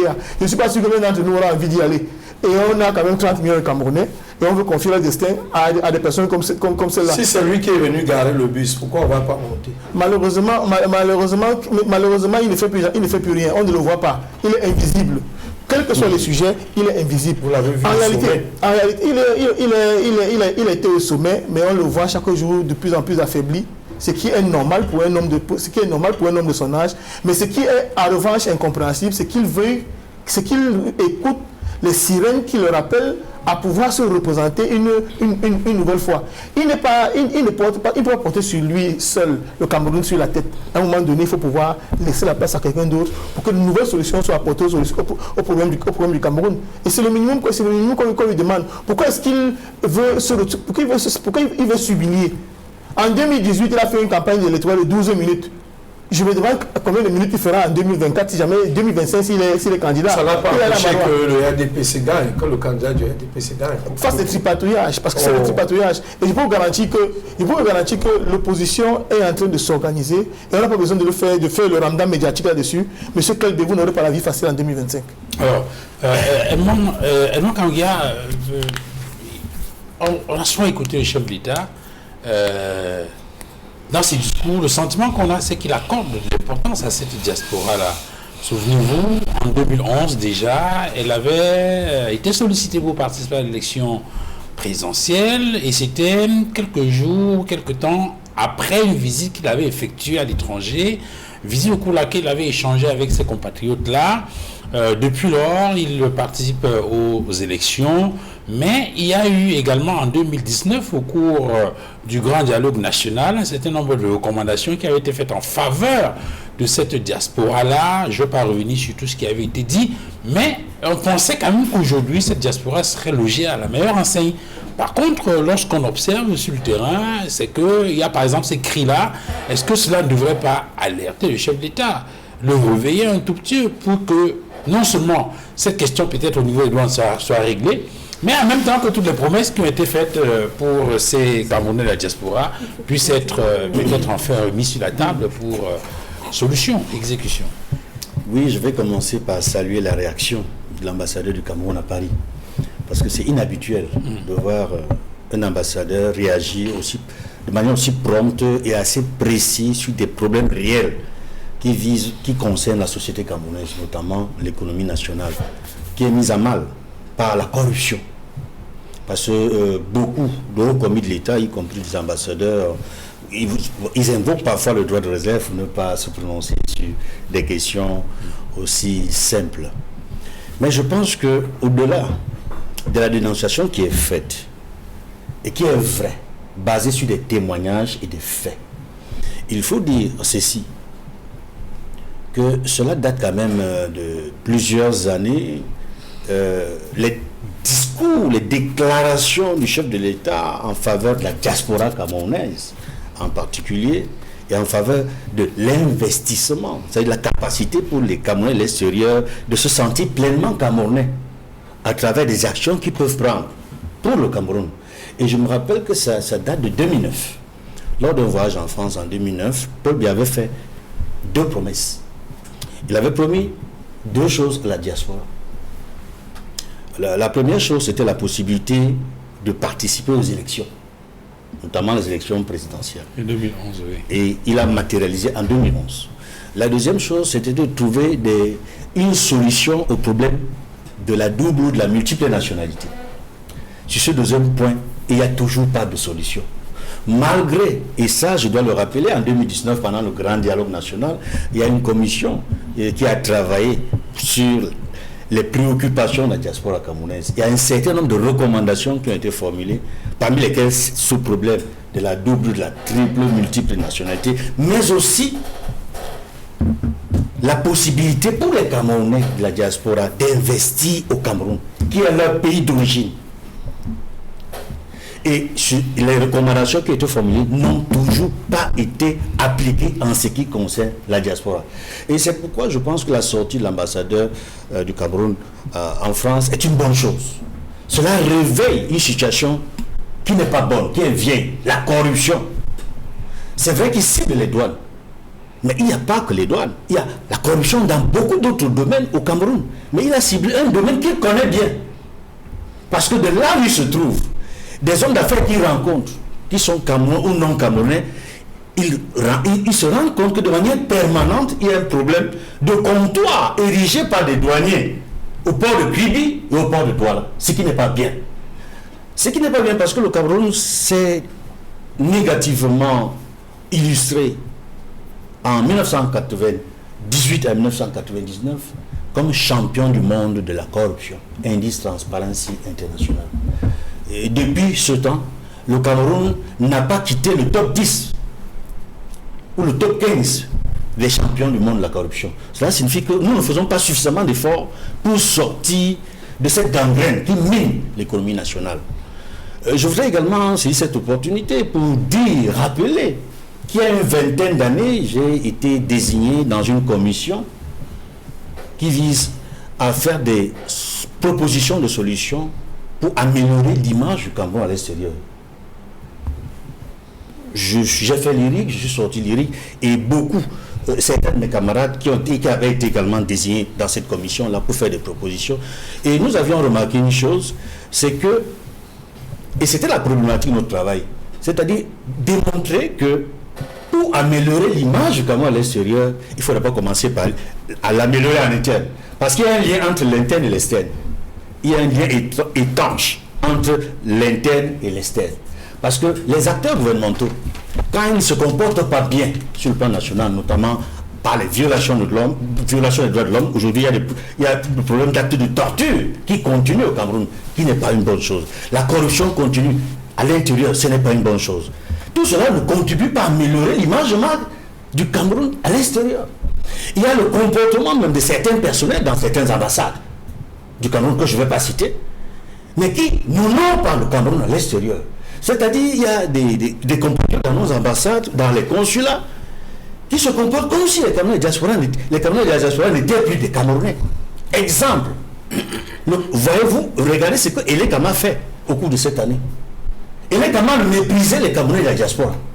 Au lieu d'ouvrir les listes, à partir du 1er janvier, il a fallu que la presse nationale tombe, notamment la presse privée, l'audiovisuel privé, la presse équipe privée, pour que le Cameroun, au niveau des ambassades, consente à ce que Elé Kama permette aux Camerounais de la diaspora de s'inscrire sur les listes électorales. Voyez-vous, le Cameroun ne se comporte pas bien dans beaucoup de domaines. Il y a la douane, il y a Elé Kama, que j'interpelle aussi, parce que nous approchons de grandes échéances, en commençant par l'élection présidentielle que nous aurons en octobre 2025. Il est important que Elé Kama, à partir du 2 janvier, ouvre les listes. La loi dit du 1er janvier au 31 août. Mais comme nous savons que c'est un jour férié le 1er janvier, il faut que le 2 janvier, partout au Cameroun, à l'intérieur du Cameroun, comme dans les ambassades, que les listes soient ouvertes pour que les Camerounais puissent s'inscrire sur les listes électorales. Alors, Edmond, vous avez dit, je crois qu'il y a quelque chose que nous avons retenu dans votre développement pour améliorer l'image du Cameroun à l'extérieur. Il faut commencer par l'améliorer à l'intérieur. Et justement, cette image, pour certains, est un tout petit peu écornée avec l'affaire Minat-Redac. Vous savez que beaucoup considèrent ça comme une tentative de musellement des associations ou des organisations de la société civile. Je parle de ce décret, de cette décision du 13 décembre dernier, décision prise par le ministre de l'administration territoriale contre un certain nombre d'organisations, parmi lesquelles le Redac. L'affaire fait les choux gras de la presse. Beaucoup estiment qu'on aurait pu faire autrement que de procéder comme le Minat l'a fait en suspendant les activités du Redac et de ces autres organisations. Sauf que là, depuis lors, il y a comme une sorte de bras de fer.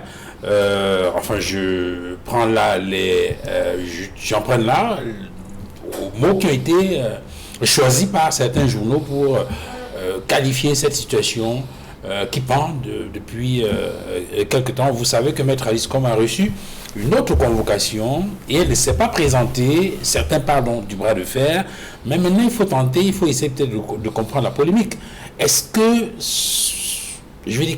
vous comprenez les raisons qui ont été évoquées, par exemple, par la PCA du Redac pour ne pas répondre à cette autre convocation? Parce que il y a un certain nombre de personnes qui estiment que cela peut être assimilé à une sorte de défiance à l'autorité de l'État. Non, je ne vois pas ça de cette façon-là. Elle est dans son droit, Madame la PCA du REDAC, Maître Alice Com. Je crois qu'elle a suffisamment été précise dans le courrier qu'elle a adressé à Monsieur le préfet du Voï, en rappelant, entre autres, que son avocat n'était pas là, n'était pas disponible, et qu'elle ne peut pas se présenter sans son avocat. Et ça, je dois rappeler. Je parle sous l'autorité, sous le contrôle des 2 avocats qui sont sur le plateau. Lorsque vous êtes convoqué et pour être entendu, vous avez besoin d'être assisté par votre conseil. C'est dans la loi, dans le code de procédure pénale. Donc, ce que Maître Alice Com dit est clair et c'est juste. Maintenant, l'idée d'un bras de fer, je ne vois pas ça également de cette façon. Je pense malheureusement que c'est plutôt la sortie du ministre de l'administration territoriale depuis le début qui nous donne le sentiment et l'impression qu'il y a une volonté de sa part ou de la part du gouvernement auquel il appartient de vouloir museler certaines associations et organisations de la société civile camerounaise à la veille des grandes échéances électorales. Il y a également cette volonté de museler, de restreindre l'espace public et médiatique vis-à-vis des associations qui ont suffisamment démontré par leurs activités, par leur compte rendu, par leur bilan, que ce sont des associations crédibles sur le plan national comme international. Je prends 2 exemples concernant le MINAT, concernant le REDAC. Si le REDAC n'était pas intervenu, n'avait pas fait des sorties et des investigations, on n'aurait jamais su au Cameroun, comme à l'extérieur, que ce sont des militaires camerounais qui ont assassiné des enfants, des femmes enceintes à Ngarbou. Il y a une enquête officielle qui a été ouverte par le président de la République qui a débouché sur les conclusions selon lesquelles les informations publiées par Equinox Télévision et les informations rendues publiques par le REDAC concernant Ngarbou sont vraies. Ce sont les militaires camerounais qui ont commis le crime.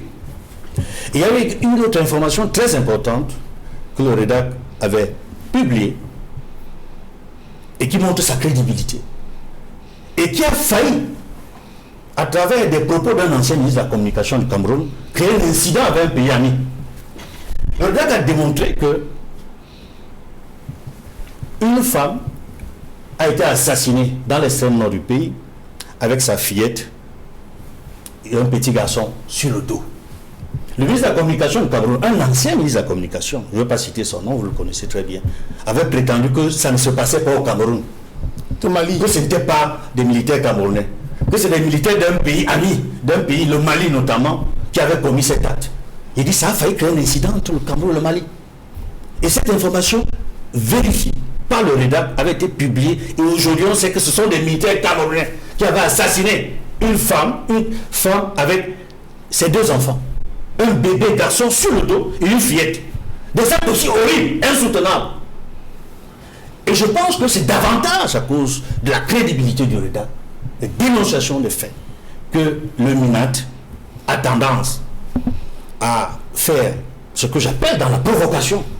Parce que ce n'est pas nouveau. Il y a d'abord eu une histoire, je le rappelais récemment, où il accusait Equinox Télévision et le REDAC et d'autres associations de vouloir déstabiliser le pays avec 5 milliards. Aujourd'hui, on accuse le REDAC de vouloir déstabiliser le pays avec 16 milliards. Je ne sais pas. D'ici peut-être 2026, il y aura encore une histoire de 50 milliards. Mais voyez-vous, moi je pense qu'il faut qu'on soit sérieux. Le Cameroun est une république. Si le Cameroun est un état de droit, il faut que l'on se comporte comme dans un état de droit. Que les acteurs gouvernementaux, les ministres, notamment les ministres dans une fonction aussi importante que l'administration territoriale, il faut qu'ils soient sérieux. Parce que nous sommes, et je pense que nous sommes dans un état sérieux. Il ne faut donc pas que l'on se comporte comme s'il y avait une véritable volonté d'empêcher les associations de fonctionner normalement, conformément à la loi. Parce que pour l'instant, jusqu'à présent, il n'a pas été démontré que l'objet pour lequel le REDAC est interpellé est vrai et même avéré. Parce que les éléments invoqués concernent davantage une autre structure qui est beaucoup plus compétente que le MINAT. Par exemple, l'ANIF, l'agence d'investigation financière. Parce qu'elle est compétente. cette agence d'investigation, l'ANIF est compétente en matière de financement du terrorisme, en matière de blanchiment d'argent. Or, c'est pratiquement l'objet, sur le fond, que le MINAC semble reprocher au REDA. Ce n'est pas de sa compétence. Très bien. Alors, Maître Cheikh Ali Assad, quelle est l'analyse que vous faites de cette situation? Maître Aliscom, elle est dans son bon droit d'attendre que son avocat soit disponible pour pouvoir répondre à cette convocation administrative? Je vais vous répondre de façon nette, monsieur Dumas. Tout à l'heure, vous avez dit, vous empruntez l'expression bras de fer aux confrères. N'empruntez pas. Ce n'est même pas un bras de fer. Okay. C'est une lutte entre deux systèmes. C'est une lutte. Ne vous voilez pas la face. On a d'un côté une administration. Est-ce que lutte n'est pas plus grave que bras de fer? Oui. C'est vraiment... Et je crois que c'est même une confrontation entre deux systèmes de pensée, entre deux symboles. D'un côté, on a la répression. Et de l'autre côté, on a ceux qui défendent la liberté. Comme M. Kambia vient de le dire, le régime de Biya avait trois problèmes, de façon générale. Le MRC, les avocats et Equinox. Maintenant, ils viennent de découvrir qu'ils ont un autre adversaire. Parce que depuis longtemps, ils avaient asservi la société civile. Tous partaient pointer là-bas. À titre d'illustration, il y a même une association qui a porté plainte contre Maître Aliscom. Non, incroyable. C'est une confrontation entre deux symboles. Et c'est là où je crois que nos savants gouvernants de Yaoundé se sont trompés. Tout dans la démarche d'Aliscom vous montre qu'en réalité, c'est au-delà du bras de fer entre le préfet et Aliscom. C'est deux conceptions du monde. L'État, les fonctionnaires camerounais sont encore dans la logique du Moyen Âge où on dit que le roi ne peut faillir. Tout à l'heure, je vous ai dit que tout fonctionnaire camerounais a tendance à se considérer comme un roi. Et les pires fonctionnaires au Cameroun, c'est les administrateurs civils. Une chose ne vous a pas frappé, monsieur Kambia.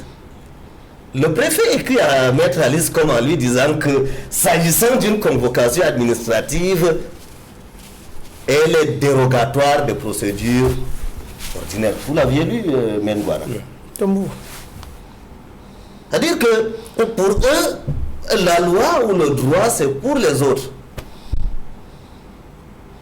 Et c'est bien comme le problème est posé sur la place publique. Et Maître Aliscom, avec la finesse qui s'y a une avocate de son âge et de son expérience, y a répondu. Subtilement. C'est une façon de lui dire, ok, puisque vous pensez que chez vous pouvez vous affranchir du droit, moi je m'en tiens au droit. La procédure veut que lorsqu'on est convoqué, on vient avec son conseil. Parce que le préfet lui avait précisé dans sa correspondance que les procédures chez eux sont dérogatoires de celles de droit commun. C'est incroyable. Or, en réalité, nous les avocats, nous savons cela. Nous savons que presque tous les administrateurs civils camerounais, qu'ils soient gouverneurs, préfets, sous-préfets, refusent que les personnes convoquées par eux soient accompagnées de leur avocat. Et Aliscom leur dit, je ne viendrai qu'avec mon avocat. Elle pose les bases du problème avec netteté, avec courtoisie, mais aussi avec fermeté. Et nous allons voir jusqu'où ça va aller. Alors, je voudrais juste préciser, M. Cheikh Ali, parce que je crois que dans votre propos, je ne sais pas si vous avez bien compris, mais il vaut mieux que vous avez semblé dire que le gouvernement avait trois adversaires. Vous avez dit le MRC, Vous avez dit les avocats, vous avez dit non, Equinox Télévision n'est pas un adversaire. Je n'ai pas dit que vous êtes leur adversaire. Eux, ils considèrent que vous êtes leur adversaire. Ah d'accord, ok. Je voulais juste préciser que... Non, vous avez dit maintenant, c'est bon, je comprends. Mais je voulais juste préciser que il ne faut pas que cela soit retenu que nous sommes des adversaires. Nous sommes une entreprise citoyenne. Nous sommes des chiens de garde. Notre rôle, c'est d'alerter et c'est d'attirer l'attention des gouvernants sur les dérives afin d'améliorer la gouvernance. C'est pour ça que nous sommes la télévision du peuple. Et quand c'est bon, nous le disons aussi d'ailleurs. Moi, je me souviens qu'il y a quelques semaines, on a carrément encensé un chef d'entreprise ici qui prend de bonnes décisions et qui a un management qui est connu et qui produit des résultats. Donc, il ne faut pas croire que nous sommes là pour faire de la critique, de la critique vile, vaine et servile. Non, lorsque c'est bien dit, nous le disons aussi. Monsieur Duval, je suis sûr que Maître Alice Com ne considère pas le gouvernement camerounais comme un adversaire. D'ailleurs, dans sa correspondance, elle a exalté ces rapports qu'elle avait avec les autres autorités administratives. Elle avait parlé d'un modèle de partenariat public-privé. Mais c'est plutôt certains fonctionnaires qui se plaisent à vouloir dessiner le diable sur le mur. Puisque nous, OMS nous a accusés de vouloir déstabiliser le gouvernement. Attendez, monsieur. Conclure parce qu'il faut qu'on rentre dans la parole. Vous avez l'arme d'attaque. C'est-à-dire, pour salir Maître Alice Com, on dit qu'elle soutient les homosexuels. On fait table rase de toutes ces autres positions. On veut l'étiqueter, on a dit la manifestation organisée pour le soutien des homosexuels. Or, on connaît qui fait la promotion de l'homosexualité dans ce pays. Serge Kelbé, on va aller un peu plus rapidement pour sortir de cette émission. Est-ce que vous êtes de ceux qui, comme vos camarades, assimilent cette affaire à une sorte de rébellion de la part de la PCA d'Iridac? Non, pas du tout. Je me suis déjà prononcé là-dessus. Je pense que j'ai eu une intervention qui a été virale pendant un bon bout de temps à Médiatude, où j'avais posé la question s'il faille même aller devant les juridictions. Le ministre Atangandi a déjà gagné quel procès? J'avais posé cette question parce qu'avec le CPP, l'UPC et bien d'autres, chaque fois. Bon, et puis il faut aussi dire que l'État n'a pas la science infuse. Et j'avais même dit que dans une autre émission sœur, n'est-ce pas, à votre chaîne de télé, que désormais les cadres de l'État qui vont poursuivre les justiciables, n'est-ce pas, et qui perdent le procès, payeront les dommages de leur poche. Ce n'est plus l'État qui va payer parce que on trouve beaucoup d'administratifs guindés, pédants, suffisants, qui prennent parfois des décisions à la va-vite. Je ne dis pas que c'est le cas du ministre. Bon, je vais dire quelque chose par rapport au DAC, si vous permettez. Il faut d'abord rappeler à nos téléspectateurs que ces associations ne tombent pas dans la tête, elles ne sont pas dans la clandestinité. Le REDAC est une association légalement constituée qui exerce depuis une bonne dizaine d'années et qui s'appuie sur la loi numéro 99/01 du 22... Non, 90/53. 90/53. Voilà, 53. Du 22 décembre 1980. Le 19 décembre. 19 décembre. Peut-être j'ai mal relevé cela. Il faut dire que vous avez la loi des ONG alors que ce n'est pas une ONG. C'est une association. C'est une association. Tout à fait. C'est la 53, 51. Voilà. Je voudrais tout simplement dire que en fonction de cette loi, le REDAC a été accepté à fonctionner ou à exercer ses activités à l'intérieur du Cameroun. Mais il se peut qu'il faut bien noter, dans la correspondance du ministre, le ministre de l'administration territoriale Tangandi, il fait comprendre qu'il y a deux REDAC.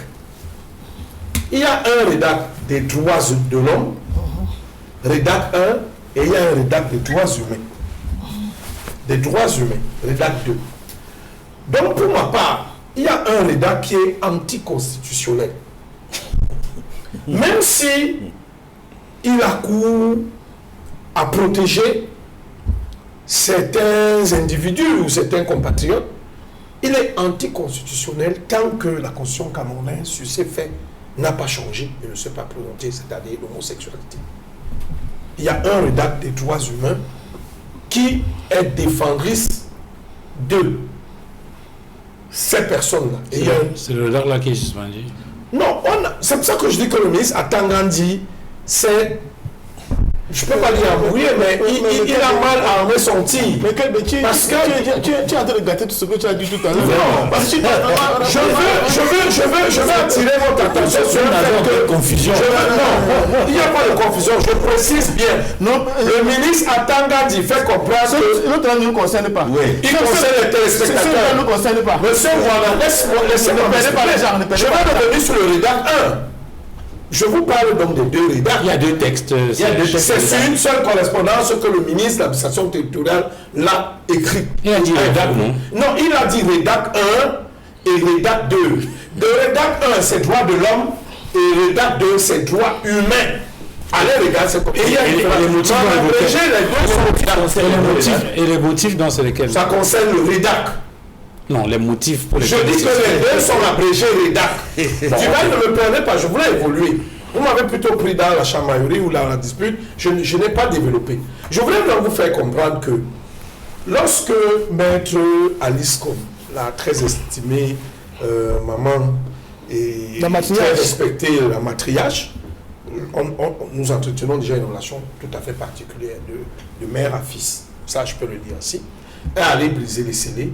Il faut dire ici à nos téléspectateurs qu'elle a découvert, férue du droit, que l'administration n'avait pas respecté, n'est-ce pas, la procédure de mise d'opposition des scellés. D'opposition des scellés, merci, maître. Donc, il y a eu une entorse. Elle a récupéré la balle au bon. Elle a fait la correction. Et je crois que la correspondance maintenant du préfet qui envoie faire les deuxièmes, c'est parce que les premiers scellés sont apposés par le sous-préfet. Les deuxièmes, c'est le préfet renforcé. Et elle fait donc une correspondance au préfet pour dire qu'elle ne pourra pas assister à la première convocation qui est au deuxième étage. Le préfet répond en lui disant qu'il a aménagé un espace confortable pour elle pour venir, n'est-ce pas, à la convocation au rez-de-chaussée. Sauf que, malheureusement, elle informe maintenant le préfet qu'elle ne pourra pas venir sans son avocat qui n'est pas là. Je pense pour ma part qu'il n'y a pas un bras de fer là-dessus. C'est tout simplement que dès le début, l'administration s'est mêlée les pédales dans le juridisme. Très bien. Alors, maître Moussa Fangouara, quelle lecture vous faites en tant que juriste? Je vais vous dire de manière précise. Je pense que, de mon point de vue, il n'y a jamais eu rébellion. Parce que pour qu'il y ait rébellion, il aurait fallu que les scellés fussent apposés conformément à la législation en vigueur. Je dois préciser pour la gouverne des uns et des autres qu'en droit camerounais, on rejette ce qu'on répugne, ce qu'on appelle la théorie de la connaissance acquise. Lorsqu'il y a un acte individuel qui est pris par l'administration, il ne produit ses effets qu'à compter de la notification. Tout à fait. Il faut savoir qu'il y a deux décisions qui cristallisent cette... on est sur une partie de télévision, mais je vais parler comme si c'était un amphithéâtre. Avant les indépendances, il y a la Cour fédérale de justice qui a rendu un arrêt dans l'affaire, un jugement dans l'affaire Ndjokjan. Et après, il y a eu la Cour suprême qui s'est produite dans l'affaire Ndjiki Akamtoa Maurice, où on dit que pour qu'un acte individuel produise des effets, il faut que l'acte en question ait été notifié. Or, en l'espèce, la prétendue décision de suspension du rédac n'avait jamais été notifiée à Maître Alice Com et au rédac, ce qui induit que les scellés apposés l'ont été en violation de la loi. Et lorsque la loi est violée dans ces circonstances, s'il y a bris de scellés, comme ça a été le cas en l'espèce, il est impossible qu'on puisse le reprocher à Maître Alice Com. Et M. Atangandi, comme vous avez dit, qui a toujours perdu les procès, va également perdre ce procès-là. Donc je vous le dis. Et il faut savoir encore une chose, c'est que si effectivement il y a une rébellion, c'est dans le ressortir plus de la compétence du préfet. Ça veut dire qu'il y a une infraction pénale qui relèvent de la compétence du pouvoir judiciaire. Il a des pouvoirs de police, de maintien de l'ordre, de maintien de l'ordre en temps de paix. Mais je ne pense pas que les faits qui sont décriés ici là sont des faits qui ouvrent la compétence de monsieur le préfet. Et je ne pense pas que quand on dit une convocation, c'est une invitation qui a été faite à Maître Aliscom, de mon point de vue.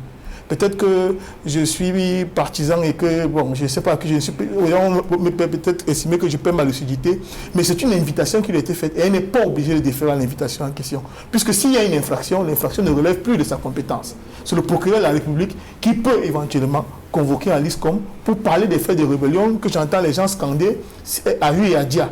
Donc pour le moment, et on n'est pas dans les affaires de grand banditisme, on n'est pas dans les affaires de maintien de la paix, et il n'y a que la décision n'a jamais été notifiée au moment où Maître Aliscom arrive à briser le soleil. Je pense que si jamais ça a été le cas, je pense que le procureur, qui est forcément averti, aurait immédiatement mis en branle la machine judiciaire pour la broyeuse. Parce que vous savez que chez nous, lorsque c'est des personnes qui ont la sensibilité de l'opposition qui posent des actes, la machine judiciaire a la particularité de se mettre facilement en branle. Pas comme une affaire de Covid-19 et tout ce que vous connaissez, les affaires de la canne et tout, où il y a les différents rapports de la Chambre de compte. Donc je pense qu'on l'aurait déjà broyé. Mais ils sont conscients de ce qu'il n'y a rien contre elle. Et en plus, elle est aussi quand même un symbole. Elle est aussi un symbole. Tout ça, ce sont des facteurs qu'on met quand même sur la balance. On ne pouvait pas attaquer une dame de la statue de Maître Aliscom, que vous l'aimiez ou pas. Un peu, ça dit que, je ne sais pas, de manière cavalière, comme je vois le prophète. En fait, c'est une patate chaude qu'il a. Et je ne pense pas qu'il est en mesure de faire quoi que ce soit à cette dame-là dans la République. Peut-être qu'il veut que ce soit par elle qui va commencer une éventuelle révolution. Je crois qu'il faut qu'il se calme. Il y aura pas de révolution. Maître, je voulais juste revenir à ce que vous avez indiqué. Effectivement, il parle de convocation administrative. Ça renvoie à quoi dans la terminologie des juristes chez convocation administrative? Mais je dis que la convocation administrative, comme c'est une convocation administrative, pour quel fait? Mais Maître Aliscom n'est pas dans l'obligation. Dans la deuxième convocation, je prends juste un extrait, le préfet du département du Vouri à Madame Aliscom, PCA de l'organisation dénommée Réseau des défenseurs des droits humains en Afrique centrale, en abrégé REDAC. Bon, sauf que le REDAC, s'il n'y a pas de dénomination ou dénomination 2, objet mis au point, n'est-ce pas, suite à cette convocation administrative. Je pense que pour moi, c'est une invitation. Donc, en réalité, c'est une invitation. Parce que ce qui est en toile de fond, c'est l'infraction qu'on semble vouloir reprocher à Maître Aliscom. Lui-même dit dans cette convocation, au surplus, ça c'est le troisième paragraphe, vous passant pour une véritable héroïne, vous avez fait l'apologie de vos actes de défiance et de rébellion dans les réseaux sociaux et à travers certaines chaînes de radio et de télévision. Mais vous voyez que ça confond la position qui est la mienne. S'il y a rébellion, la rébellion est une infraction qui est ressortie de la compétence de monsieur le procureur de la République. Donc, s'il y a quelqu'un qui doit poursuivre en l'espèce, c'est le procureur de la République qui doit poursuivre si jamais il estime qu'il y a une infraction qui a été commise. Mais il va faire face à la difficulté que je vous ai évoquée tout à l'heure. C'est qu'en droit camerounais, on rejette la théorie de la connaissance acquise. On se dit que si on vous licencie, je ne sais pas, si c'est à la radio que vous apprenez, par exemple, qu'on vous a affecté, qu'on vous a muté, par exemple, à l'extrême nord, et que vous décidez, par exemple, de ne pas vous y rendre, on ne viendra vraiment vous reprocher, même si vous étiez au courant de ce que la mutation a effectivement eu lieu. Et c'était d'ailleurs le cas dans l'affaire Ndiki Akamtoa qui avait été muté à l'est du Cameroun. Il était au courant, même, il a même fait des démarches pour être maintenu, pour être renvoyé à Yaoundé. Et après, on a voulu lui opposer. La chambre administrative, la Cour m'a dit que non, que les actes individuels doivent être notifiés pour prendre toute leur valeur. Alors, donc cette convocation, pour moi, c'est une simple invitation faite à Maître Aliscom parce que ce n'est plus de la compétence du préfet du moment où il y a une infraction et ce n'est pas dans le cadre du maintien de l'ordre dont il a le pouvoir exorbitant de droit commun dont il essaye de se prévaloir. Nous pouvons impunément laisser passer une situation aussi grave. Vous avez été convoqué depuis hier à vous présenter ce jour 10 décembre dans nos services pour nous fournir des explications sur votre attitude superlativement frondeuse. Et je prends le dernier paragraphe. Aussi, en tout état de cause, madame, vos actes ayant suscité la totale désapprobation des Camerounais ne sauraient non seulement rester impunis, c'est passer inaperçus, de peur que ceux-ci ne gangrènent à l'avenir les comportements sociaux et n'ouvrent la porte à une spirale incessante d'actes de rébellion, d'incitation à la révolte et au soulèvement populaire, de refus de l'ordre légal établi aussi en vertu des pouvoirs qui me confèrent les dispositions de l'article 2 de la loi numéro 90/54 du 19 décembre 1990 relative au maintien de l'ordre. Je vous invite pour une seconde et ultime fois à vous présenter dans mes services pour nous expliquer les raisons de votre attitude aussi grossièrement blâmable. C'est le sens de cette seconde convocation qui accompagne cette mise au point. Veuillez croire, madame, à l'assurance de ma considération distinguée. Ça change rien sur vos commentaires? Mais je vous dis une chose, monsieur Fangwa. Si je suis invité quelque part, moi, il ne me sens pas obligé de m'y rendre. Okay. S'il estime que j'ai commis une infraction, il transmet le dossier à monsieur le procureur. Quand le procureur me convoque, je serai obligé de venir. Très bien, merci. Malheureusement, sans tenir pas de gratuité, on va s'arrêter là pour ce dimanche. Merci à vous, Saint-Jean PSB d'être venu. Merci à vous, maître Tchekaï Assad. Merci à vous, Edmond Kangia, d'être venu. Maître Moustapha Ngouana, merci.